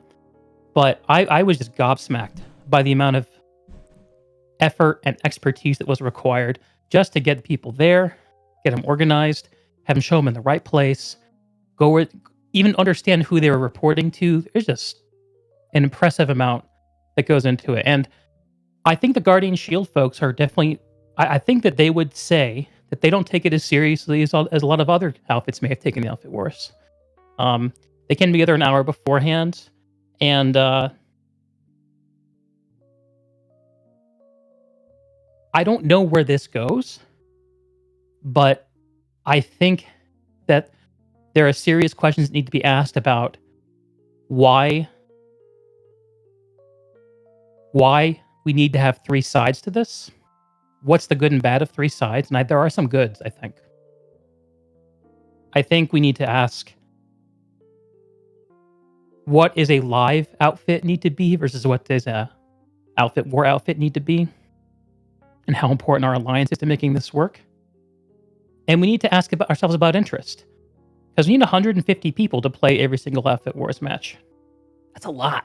Yeah, it's way too much. Like, I mean, for instance, the amount of logistics that go behind it.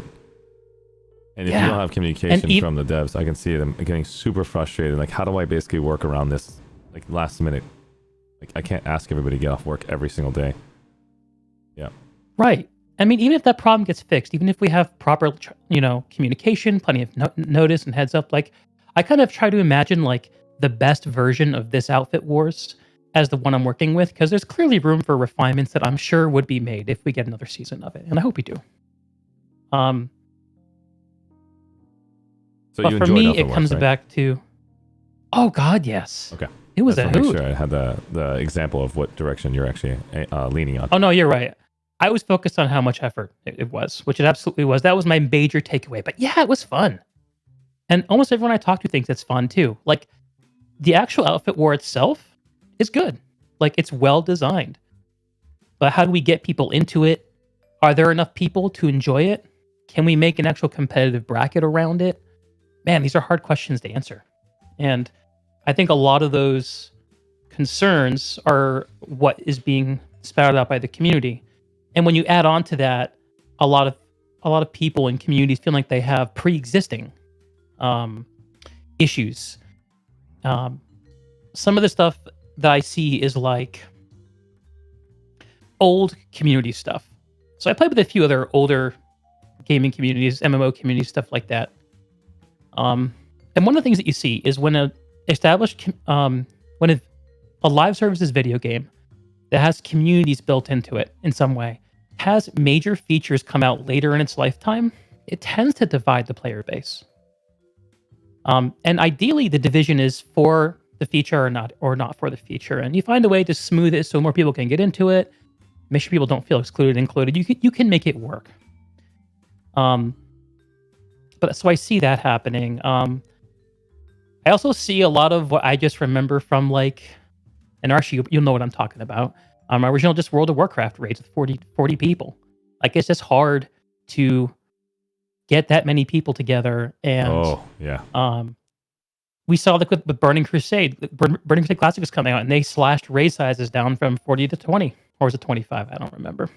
And now in modern World of Warcraft, up to a certain point, there are flexible sizes. So games are cognizant of the burden being placed on organization to enjoy these things. And Outfit Wars could do better in that way. I don't know how. But those are some of my loose thoughts, and hopefully people will find some of that interesting. I like it. What do you think, Arshee? I think overall your approach to Outfit Wars,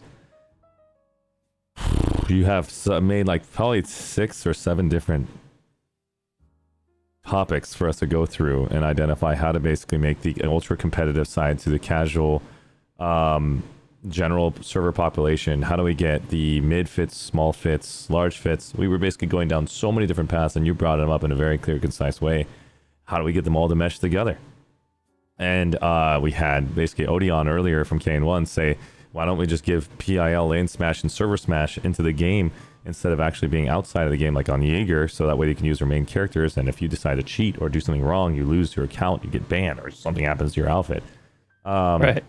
and versus having a separate account that says PSB with a bunch of numbers on it. So you really can't cast that event with the PSB number 050066 did an amazing play right there.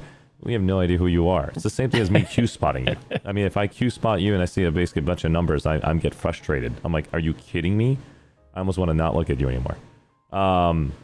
But that's just my problem because I can't basically hype a string of code versus actual name that I can connect to.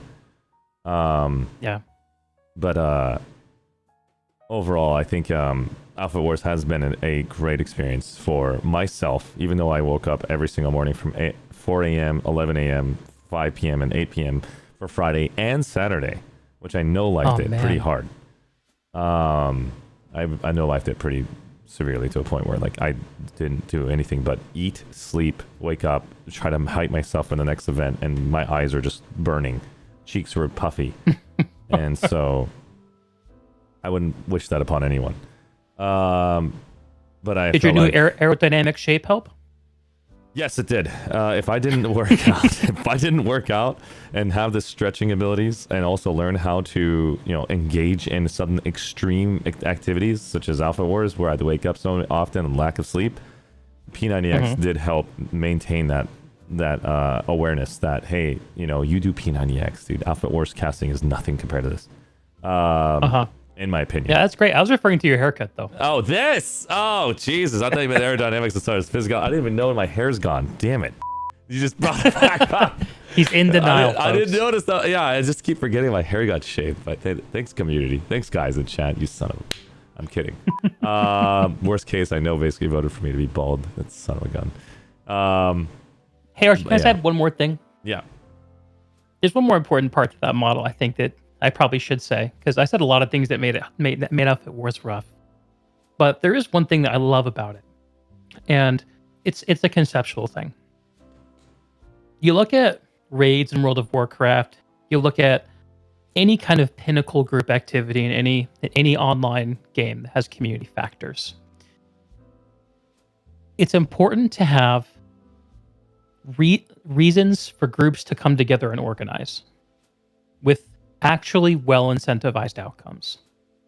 So in a game like World of Warcraft, you would have raids. And I kind of see Outfit Wars a little bit like Planetside raids. Like, this is a structured way to incentivize people to come together, plan, do something that is fun, and get rewarded for it. And it is healthy for a game like Planetside to have an organizing principle like Outfit Wars to come together around. I'm not saying that the way it's implemented is the best way, but conceptually, I think something like it is a great idea. And if you fit it into the overall suite of the Escalation release last year, it kind of paints a picture to me of RPG understanding that outfits needed something and really wanted to put it out on the table to say, we get it. We know you guys have made this game work. We want to give it back to you. That was their messaging, if I remember right. Yep. And I also don't think that just because we have Outfit Wars means we can't have an official lane smash, can't have a real infantry league. We can't have all these other things. They'll be hard to do. And I get how people who love those things have a hard time loving Outfit Wars. But I'm hopeful this is just the start of big things for Planetside. Yeah. We'll just have to wait and see. And now the campaign's coming out again, and they're basically applying campaign, and that's my next subject to talk about. After Alpha Wars has been broken down as much as I can, or overview of it, and hearing the perspective of everyone, I don't see Alpha Wars not being a part of Planetside 2. That's my official statement. I see Alpha Wars as a benefit overall. It's not meant for everyone, though. But I do hope that they bring out other aspects to the general server population, and they also basically focus on how do we basically increase the new player experience. And so I'm a huge advocate for NPE, and I would love to be on that team talking about it, or being able to actually contribute in any way, shape, or form. Because I think we should get Arshee in game as the tutorial guy. We'll Photoshop some hair for him, and we'll get him to do the voiceover. Oh my god. I was like hyping do you you up guys just for a think? single kill. I'm like, looks like you got your first kill, man, soldier. Let's go to the next section right now. Let's go. And it's like, what? Am I supposed to go? You're 3 You're just seconds sort of like- behind. It's You're like- sort of like casting them as they're doing their thing. Yeah. Oh yeah. Or like cheering them on as they're taking out that tank with the rocket launcher. AFX. Shoot that tank. 100%. Like I've done this with AFX Aftershocks where I'm like literally yelling at my soldiers like to do something and like to get the kill. I'm like high-fiving them with my turret gun like as a prowler. I'm like, you did it! That's right. I was always like hyping my team up. Who's that 42? It's good to see you, man. But yeah, overall. Well, hey it was a Archie, lot of I gotta fun. run, man. It was fun Yeah. catching up. We should do it again sometime. For sure. Have a good one, buddy. Yeah, take care, y'all. Take care. Yeah. Ari and Zulfer, would you like to add on to what Zeeg and I were talking about earlier, or you guys want to move in the next subject so we can finalize today's outfit war? Yeah, I'm not in disagreement with anything that's said. I think Deej basically really nailed it. So I think it was really good to have him sort of come in and sort of summarize all the input. Cool. Last thing I was going to basically try to finalize that last thing we talked about between me, you, and Odeon. I'm going to basically get Zulfer involved in it. I enjoyed it as well. I want to see what our community here is. A very small community compared to the entire overall structure of Planetside 2. When I say small, it does not in any way, shape, or form to disrespect. It's more about like, let's see what your thoughts are about this. Outfit Wars. You're stuck in the warp gate, and you're waiting for that timer of 15 minutes before you can all rush out, kind of like you see in Server Smash. And right when that timer hits 0, the warp gate opens up. Everybody can rush out of the warp gate and actually do and attack the objectives. Points per base, and at the end of 750 points, that continent closes. The winner goes to the faction, and then you guys get your buff of passive healing or your buff of less cost towards aircraft, armor, or whatever the hell you're basically talking about it. Would you guys enjoy that on a weekly basis, on a Friday or Saturday, where every week or every other 2 weeks they will announce at 8 o'clock a empty server at that time will reset, meaning that if all 4 servers or all 4 maps are full, I don't think they can do it. They would have to either just completely eradicate or add a new one. We don't know. The current population right now is low enough to where there's 3 servers that are 3 maps are currently locked. But on prime time, I don't know if all 4 are open. I don't know the logistics. Let's just assume that they have a 5th map for this example. Okay, or we just get a copy of Esmir or a copy of Amherst or Endar just for this specific event, where you can queue up and you can sign up to be a part of that epic adventure where 300 of your entire outfit members, outfits as a whole, as TR, NC, and VS, are doing Alpha Wars on the live server for an hour and 750 points as an example. And so you guys are just fighting in the grand scheme of things between 300 players and trying to take over territory, and the first team to receive that 750 point wins. What would you guys think? Would that be something fun for you guys on the live? And I would like to read your messages in chat. Let's confirm, Ari and Zulfer, did I say it correctly before we go in, before we reach out to chat? Yeah, more or less. I mean, on live, the contents on Connery, I know we occasionally get 2 full maps open on proper prime time at the weekend, but that's max. Oh, they can always open up a 3rd or 4th. Yeah, they can or always 5th. open They can a 3rd basically or 4th, copy yeah. Indar if they want to, and then just open it just for that sign up for Indar that week. Next week will be Esmir. Next week will be freaking Amherst. Next week will be basically Hassan, and they can have a separate map open that is a copy of the live. So live doesn't change, but they just add it to where you guys all can jump to that epic event for 1 hour, and then it's done. Would that be that or they schedule sort of alert starting 1.5 hours before that will close a continent just before that one opens. Oh, it closes the continent, sends you back to the sanctuary, so you can sign up to be a part of the event or something like that on the same map? Something, I don't know.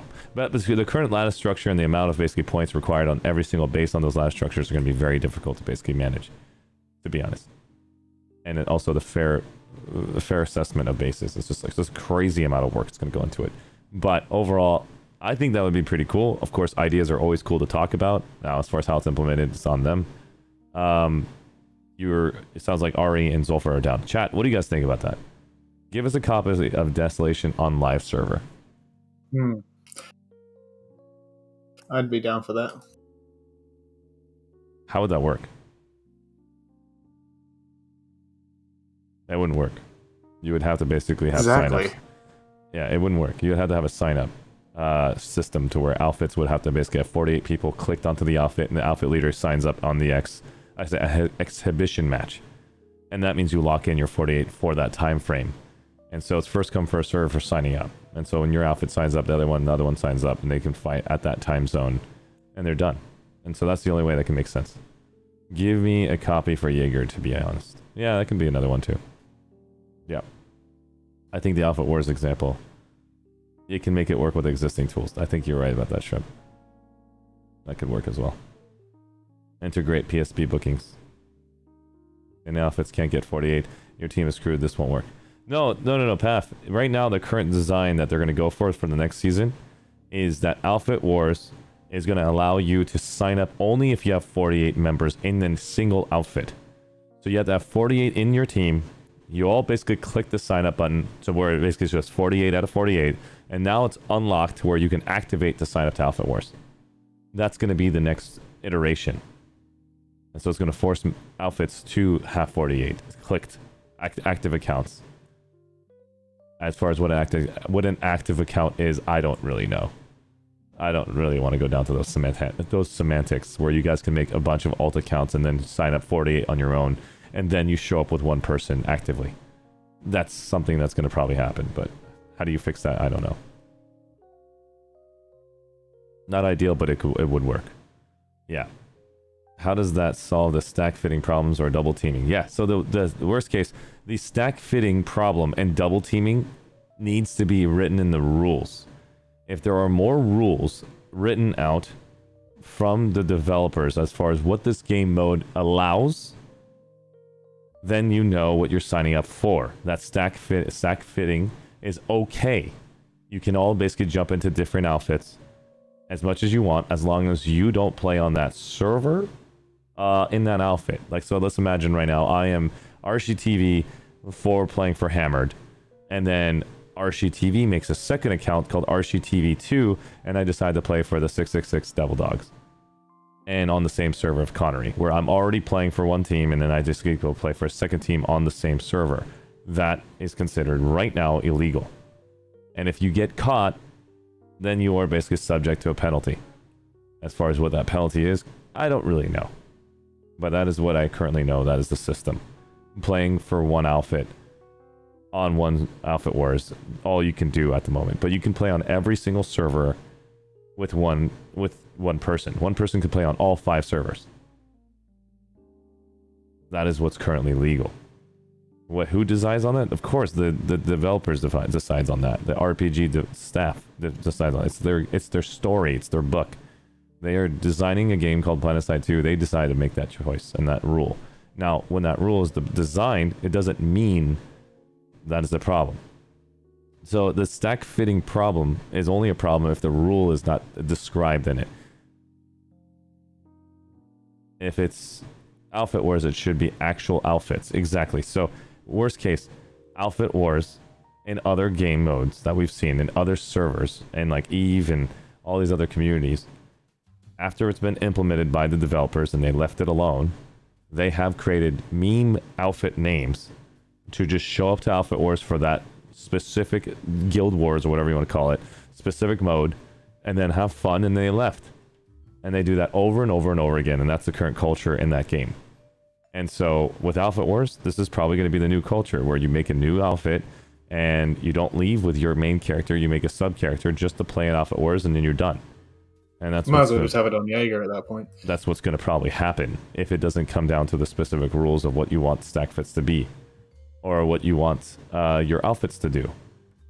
And so, what makes an outfit? Circles back to what Deej was talking about with the sort of different pillars that you want to build the game mode around. And I think the problem with Outfit Wars really is that there's different views in the community on what the format entails and what it should be, and how do you reach those goals. I think once there's like a clear idea on what it's intending to do and sort of the reward structure and everything and the systems around it, I think if there is a next cycle, it will probably remedy all those points. So, one more time. Right now, I just read basically Shrimp X's points. Like, what makes an outfit an outfit, though? If an outfit is considered making a new team, right now, I can make a new outfit in Planetside 2 without any requirements. I can call it A, B, C, D, and I can call it Alphabet. I made an outfit. I can gather 48 players right now and sign up to Outfit Wars. That's up to the developers to decide if that's what they wanted, if that's what they consider an outfit to be.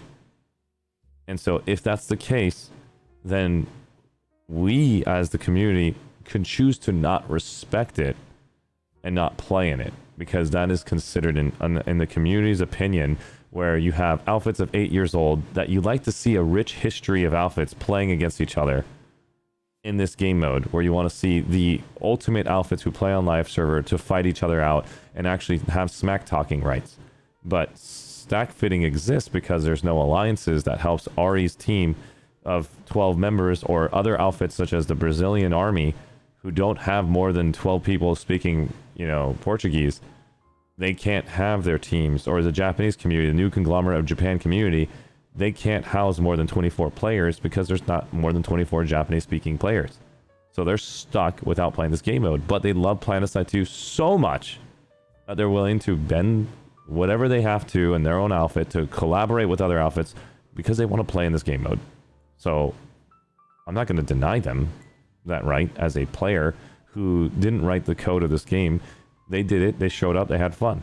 Now, it's up to the devs to say, is that what they considered Outfit Wars? If they consider that to be the Outfit Wars example of where you can just leave and join outfits and make new outfits on the fly and make meme names, and they can just sign up at all. There's no requirement. That's the way it's designed.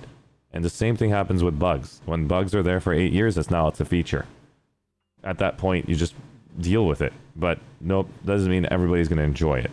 And I'm not saying that I'm here to basically say, accept the current system, complain or express or give constructive feedback. Put in all the thoughts you can right now, which we're all doing together as a team, to figure out how we can give the best system that we all wish to express and love. And so, yeah. I see there's just too many opinions that are delivered in so many improper ways. I think that is probably also the issue, that there's sort of a wide variety of opinions with that regard. I mean, in the defense of the people that want Outfit Wars to be more competitive and sort of the ringers and everything, I think this is also due to a lack of clear vision of what the Outfit War should be. And in that void, I think it's manifesting in different ways. That you have, on the one end, you have outfits just trying to qualify, and I think on the very other end, you have people, trying to win it at every cost. And I think that creates sort of a really tense space within the community where there's plenty of room for drama, plenty of room for salt, and maybe that's not the most healthy environment for the game in a sense to be. So I think the challenge really is, I think, and that's mostly on the developers to really decide and come up with a clear rule set. I mean, how do you make a game mode that really speaks to the community at large? And how do you combine the I would say even opposing interests in this game mode? Because I think it's really a challenge. Makes sense. Overall, it's extremely a hard challenge, especially when you have, I guess, cliquey communities, where communities will band together and actually voice their opinions on how to basically destroy a product or increase a product. How do we make it to where we can identify outfits? So we have right now Shrimp coming in with the saying, so outfits a group of players with the same name of 1 to 4 players in front of their name. That's all it is in Planetside. Anything else beyond that is a community. And so let's say right now, AFS Aftershocks is an outfit. That's my old outfit. And, oh my god, Mofker, don't say it. Oh my god, Mofker! You cannot say it. So, go wash your hands. So, if I was going to say my outfit is an outfit that has been there since 2012, but it's dead fit right now, and then I sign up for Outfit Wars and I put 48 players in there, okay? And those 48 players were in different outfits just yesterday, but my outfit's 8 years old. What's to say I can't sign up, being a very old outfit? And that's what I'm trying to show everybody in the community, is that there is no real solution, unless if you actually have a real solution that the developers don't have to make an incredible, like, elaborate design. An outfit is a creation of a team of players that want to play in a 4-digit tag name. And it can be made from a today or a 8-year example. And so that's the thing about Outfit Wars, is that you can actually have that. Now, the requirements to sign up is a different thing. If they wish to say, we're going to create a new thing called outfit leveling, and we're going to give you in-game experience where the players in the outfit has to now level up the outfit to level 10 just to participate in Outfit Wars. If a new band of players of 48-man stacked fits wish to make a new outfit and get it to level 10, and they sign up, then what? They're a stacked fit of freaking amazing players that leveled up to level 10 and they actually met the requirements to sign up. Oh, they're a stack fit again. And that's where I just don't really see the difference anymore. Where if you want to make requirements whatever system is put in place, it probably can be gamed in one way or the other. Exactly, can be gamed in one way or another. I should have said that. We've been through that in the first 2 cycles, like where some of the smaller, or like stack fits or whatever, actually managed to qualify, and burnt a lot of people in the process, getting burned out just trying to score the systems. So I think in that sense, I think the current iteration is a big improvement. And I think when it comes to sort of the feedback, I think most of it has been sent one way or the other from throughout the feedbacks and post-game discussions. Yeah, I do agree. I think overall, I think we basically hit the nail on the noggin. I'll just say my conclusion statement, so that way everybody here in the community actually understands my point of view, so that way they can just say, hey, they can either hate me or love me, however you guys want it. I'm not here to basically ruin your game of Planetside 2, but I'm here to tell you from a caster's point of view, in the 40 games I've experienced, I had a lot of fun.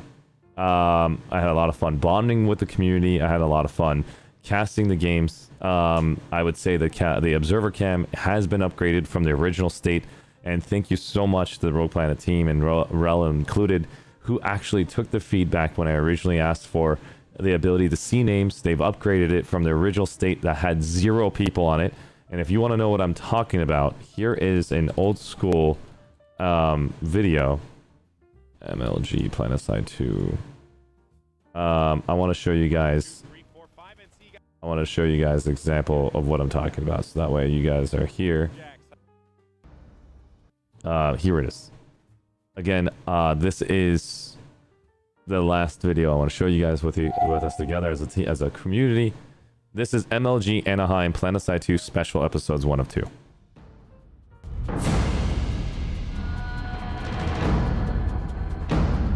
And so I'm hoping that this freaking intro music is not basically DMCA. So I'm just going to play this instead, because this is a very old video. So this is MLG Anaheim Planetside 2 Special Edition.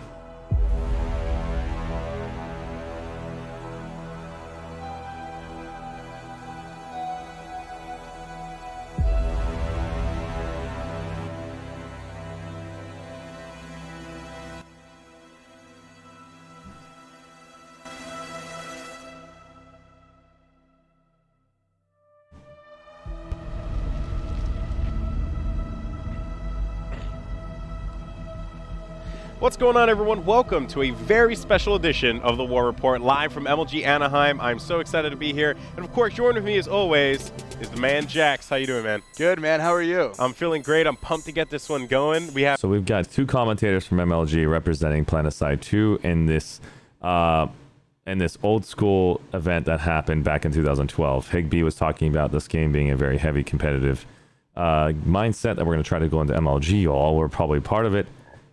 And so you'll see here, this was the old Observer Cam. This bridge, very, very difficult to hold. Jax, why don't you tell us a little bit about this? So the traverse. They literally had to join the squad as an observer cam just to see the players, taking away one spot. This is obviously a bridge that can be attacked. And then from either they asked to move them into different squads just to read names. angle. It is a point in the middle of a bridge with a small open air spot here you can drop down on. It looks like the TR. If you Q spotted that player, you're literally giving an advantage to the enemy because you Q spotted them. Be dropping in right now. So as observer cam, you couldn't Q spot back They're then. going to be able to spawn Now we Sunders, can. and it is a Vandu controlled point right now. So TR is doing a good job of flipping it. They have a minute 50 This is left. a community. This is getting MLG, guys, and this is what they gave to MLG back in the shut day. down on this push, and right now it looks like it's TR's game. Yeah, I actually see that there's a couple. The observer cam was like this for 5 years. I spent my time doing Alpha Wars, and just before Alpha Wars, the developers basically put in an incredible new design to where we can read names when we get within distance of tanks, and we can always see names of players through walls, so we can identify if there is a fight inside the base and actually cast it properly. So I honestly give mad props to RPG, mad props to Rel, mad props to Andy Seitz and Justin Goldmark for listening to feedback back then. You know, I didn't expect him to get here so quickly. Unbelievable but, amount of change for the observer cam. It helped so much for me. That are actually going to be spreading And I hope out it helped the rest of the community in the observer camp for you guys. That creeps in, Nuck. You know, they're like you had said, they're very organized. You see how freaking jittery his camera movement is? He didn't understand. It wasn't easy to run an observer cam because it's not intuitive where it tells you the controls on how to slow it down or how to increase it. This group of individuals, so they're just only going to know the zoom function, and everything's the same speed. You know, for sure, as you know, Planetside becomes more competitive, you can actually see that their maxes are just dominating. Now, I want to ask you about this though, Jax. Tell me a little bit about max control, right? Because we all know max is because the playstyle's different now. Yeah, and so like I'll just move it over here just to show you the cool parts of this part. Watch this, right here. NC units that are going to be creeping in. Watch this. And let's go ahead and move in here to my POV and see what we have in store for us. There you go, right there. Got a couple of got some lightning, some vanguards. I mean, excuse me, some lightnings that are actually going to be creeping in here. Wow, I'm actually quite surprised with how. Wow, look at this. The NC's doing a large foot zerg supported by armor. Now remember, guys, they are sitting right next to each other here at MLG Anaheim, so they can probably see each other's Anaheim. screen, These players are actually playing. They have the MLG sticker on their names. They're all competing. They brought the squad leaders of every single one of these players to go play, and then the rest of the members are actually at home playing from different countries. And they're playing this tournament really fast. Yeah, Future look at this Crew right versus here. I mean, TIW. you can clearly see that there's just so much. Look at the two maxes that are actually going to be pushing up on this bridge now. NC making they're a going to huge be push. so important. But you can actually see exactly. You hold the right click button. some max action cross bridge now, and Nuck is just holding this one with such fortitude. But and this is basically where the fight was. They did it on the live server in the middle of nowhere in the bottom left of the map. We're going to be meeting some heavy and the rules were like just haphazard on that, just saying that this is the rule. You guys have to take this territory. So you guys notice that there's no lattice lines? You guys notice there's 0 lattice lines? That means this connection had 1, 2, 3, 4 bases you can take. This was literally the hex design where you literally can take 4 bases when you take snow shear. When you had basically pale solar array and you didn't have northern or snow shear or watchtower, you only can attack 3. That means only the 4 different bases can attack Advari Biolab. At one point in time when I played back in the day, I would go for my warp gate, take a straight line. I wouldn't stop. I would straight lining it all the way through. I don't care about the bases behind me. I'm going so far deep into territory, and then we're just going to hold on to random bases. We held on to this random node for like the hours and hours and hours because it was so much fun to hang out in this random place called Aurora Materials Lab or Apex Genetics because we know how to fortify it, and we're just going to hang out here. Or we're going to make a circle around your warp gate, and we're just going to hold on to those 4 bases and sit there for hours. This is snow shear. They're going to have to traverse their way all the way through here. Not the best thing here. You know, they take this road, but they are going to be meeting some... They're building lots of TIW guys. Future Crew, TIW, basically they're pushing them. Going to be able to withstand this one. So they're basically just talking smack on Future Crew a bit here, and it's really fun. So long story short, that's the observer cam. Here's the other. I know it sounds like I'm basically shamelessly plugging myself in, but let me show you the observer cam from my first days. This is exactly the same when I basically did Outfit Wars. I mean, when I did Planetside 2 for outfits. So I couldn't see your names in the observer cam. I was in your squads, and do you see how I can't see a single player's name? I can't see a single player's name other than I move my mouse over their heads. So that means all these players in my squad, the only people I can see are literally in my squad of 12. If I'm not in your alpha squad, I can only see 12 alpha squad members' names above their heads. The rest of them, I have to have mouse over. And so they've done a fantastic job with the upgrade. And they see the enemy. I had to keep queuing on them just to see these players. It's Raisu! Raisu's going down! Raisu is dead! Oh! This is when Archie had hair. What's up, everybody?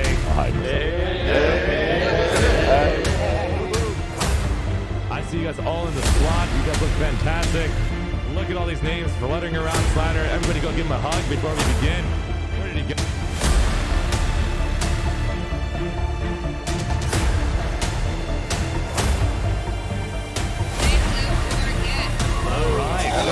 This is what I didn't know how to use the river camera. What do they have outside for us? It looks like we got Alpha Squad doing some tactics and attacks.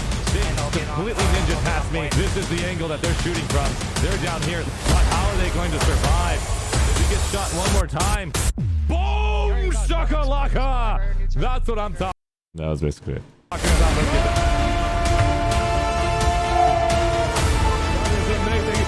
You can guys see that on the ArsheeTV channel, but overall, that was like what I dealt with. I was ignorant to the idea that observer camps can be upgraded. Shocking to see a rel in the community from RPG basically reach out and actually make those adjustments. They have actually completely changed it to give us that opportunity to make this entire casting a lot better than the previous. Can't deny that. But can it be better in every sense and every single thing that we talk about? Yes, it can. But I would always recommend a 20% amount of work for an 80% return. I don't want to see 80% work for a 20% return. And that's the mindset I have. I want to do a light switch adjustment. So if it is a light switch on their end, it would be a huge change in the overall casting quality of these matches for these players and for the community and the new players that actually watch this might actually be more excited. I have streamers that I'm connected with that are very excited about watching these matches, and they're directly asking me they want to play Planetside 2. I tell them you're more than welcome to play, but to join an outfit, these are the outfits in my Discord. The ones I actually signed up are the ones that I can trust, that I actually know that actually have taken the time and out of their days, and I actually personally know them. So you guys are currently watching. If you guys have an outfit and I personally know that we've casted you or you've been a part of Outfit Wars, and you want to basically have Twitch streamers, you want to have my community members or whoever want to basically probably play this game with you, make sure you go check out my Discord on Planetside 2 advertisements, and you guys can advertise your outfit in that server. Ari and Zulfer, you guys are awesome. Thanks for the time that you guys have been hanging out with me. Is there anything else I want to say for a closing statement? Ari from Alps, P-Set, and Fury Zulfer. I'll let Ari go first. Yeah. I mean, it was nice to hang out. Sadly, I wish there would have been more sort of speakers so we could have, like more. But I think we touched on like a lot of different topics. I think over the time of the Outfit Wars, I think in the post-game interviews and discussions, like a lot of feedback has been given, and I think a lot of valuable feedback has been given. So I think at this point, it was actually nice to conclude it. Personally, I had a lot of fun. And we will see how this format sort of evolves with time. Awesome. I'm going to basically spend some time now to watch the EU Miller finals probably later today while I get something to eat, and I have the VOD. So if you guys can send me the VODs if you don't mind. From your perspective, I'm going to go eat some lunch and watch the EU Miller because I did not get a chance to watch it. I put a vote on my Discord between Cobalt and Miller. The vote was 220 votes for Cobalt, 215 votes for Miller. It was such a close freaking voting pool, and I didn't expect to go over 100. I thought it was going to stick at 80 or 50, and to see that many people basically sign up and actually want to see me cast it really made me smile and actually made me even try harder. So thanks, guys, for showing that level of support and wanting to see me cast you guys. That was epic. Thank you. And again, Ari and Zulfer, do you want to add anything to the community before we head out? No, just to thank you again, Arshee, from all of the communities for covering all these games and being here and being a part of it. Thank you, man. I appreciate it. Again, claps for everyone. Honestly, try to basically be, I don't know how to explain it to you guys. Try not to be so hard on Rel. I see a lot of people are trying to write up documents that are just basically directing it at Rel. I would say direct it at RPG, so that way Rel can actually represent them as a team. I don't think all the mistakes really lie on Rel. But if you guys restructure your words on how you want to basically deliver feedback, I think you guys will get a lot more love back, in my opinion. But again, that's just me, the way I represent myself. I know we can get very passionate about not getting heard or not having a single word back after X amount of time, but losing Andy Seitz and losing Justin Goldenbach, as you heard from Rel, has hurt the communication department big time. And so when we get a chance to hear about who's the new community manager and who is our new social media influencers basically for that community of RPG, and I think we'll get more communication. So on that note, I'm going to head out. We're going to basically just not talk about Alpha Wars. The next time I go stream, I want to basically start creating events for servers. So my next endeavor for Planetside 2 is either I play with your team and I make it exclusive to your community, where if you want to basically run and gun and show me what it looks like to be a super ultra competitive player, or what it looks like to fly in your vehicles, or if you want to showcase me what it looks like to be infantry heavy, or what it looks like to be a part of your ops, I can physically play the game and run and gun with you. Or if you guys want me to do an outfit spotlight like we've done back in 2020, where we did it for SKL and I made a video for them. Ewag X, my CEO of ArsheeTV, made a video for SKL and actually tried to see if he can actually make one in a reasonable amount of time. It's freaking out there on YouTube right now. If you guys want to see a sample of what that looks like, if you want a video like this, and if we can actually make it opportunity happen for you, this is that sample right here. Let's go ahead and show you right there. And I think that's the video if I click on it. Perfect. And so that's the video that we made for SKL back and for 2021. And we got better at editing. We got better at basically understanding how freaking our softwares work. Spending from 2020, January 8th, when I first started streaming full time, until now of March 28th, 2021, I have learned a lot. And so it's a lot easier to identify what pieces should be in a YouTube video and what pieces should basically not be looked over.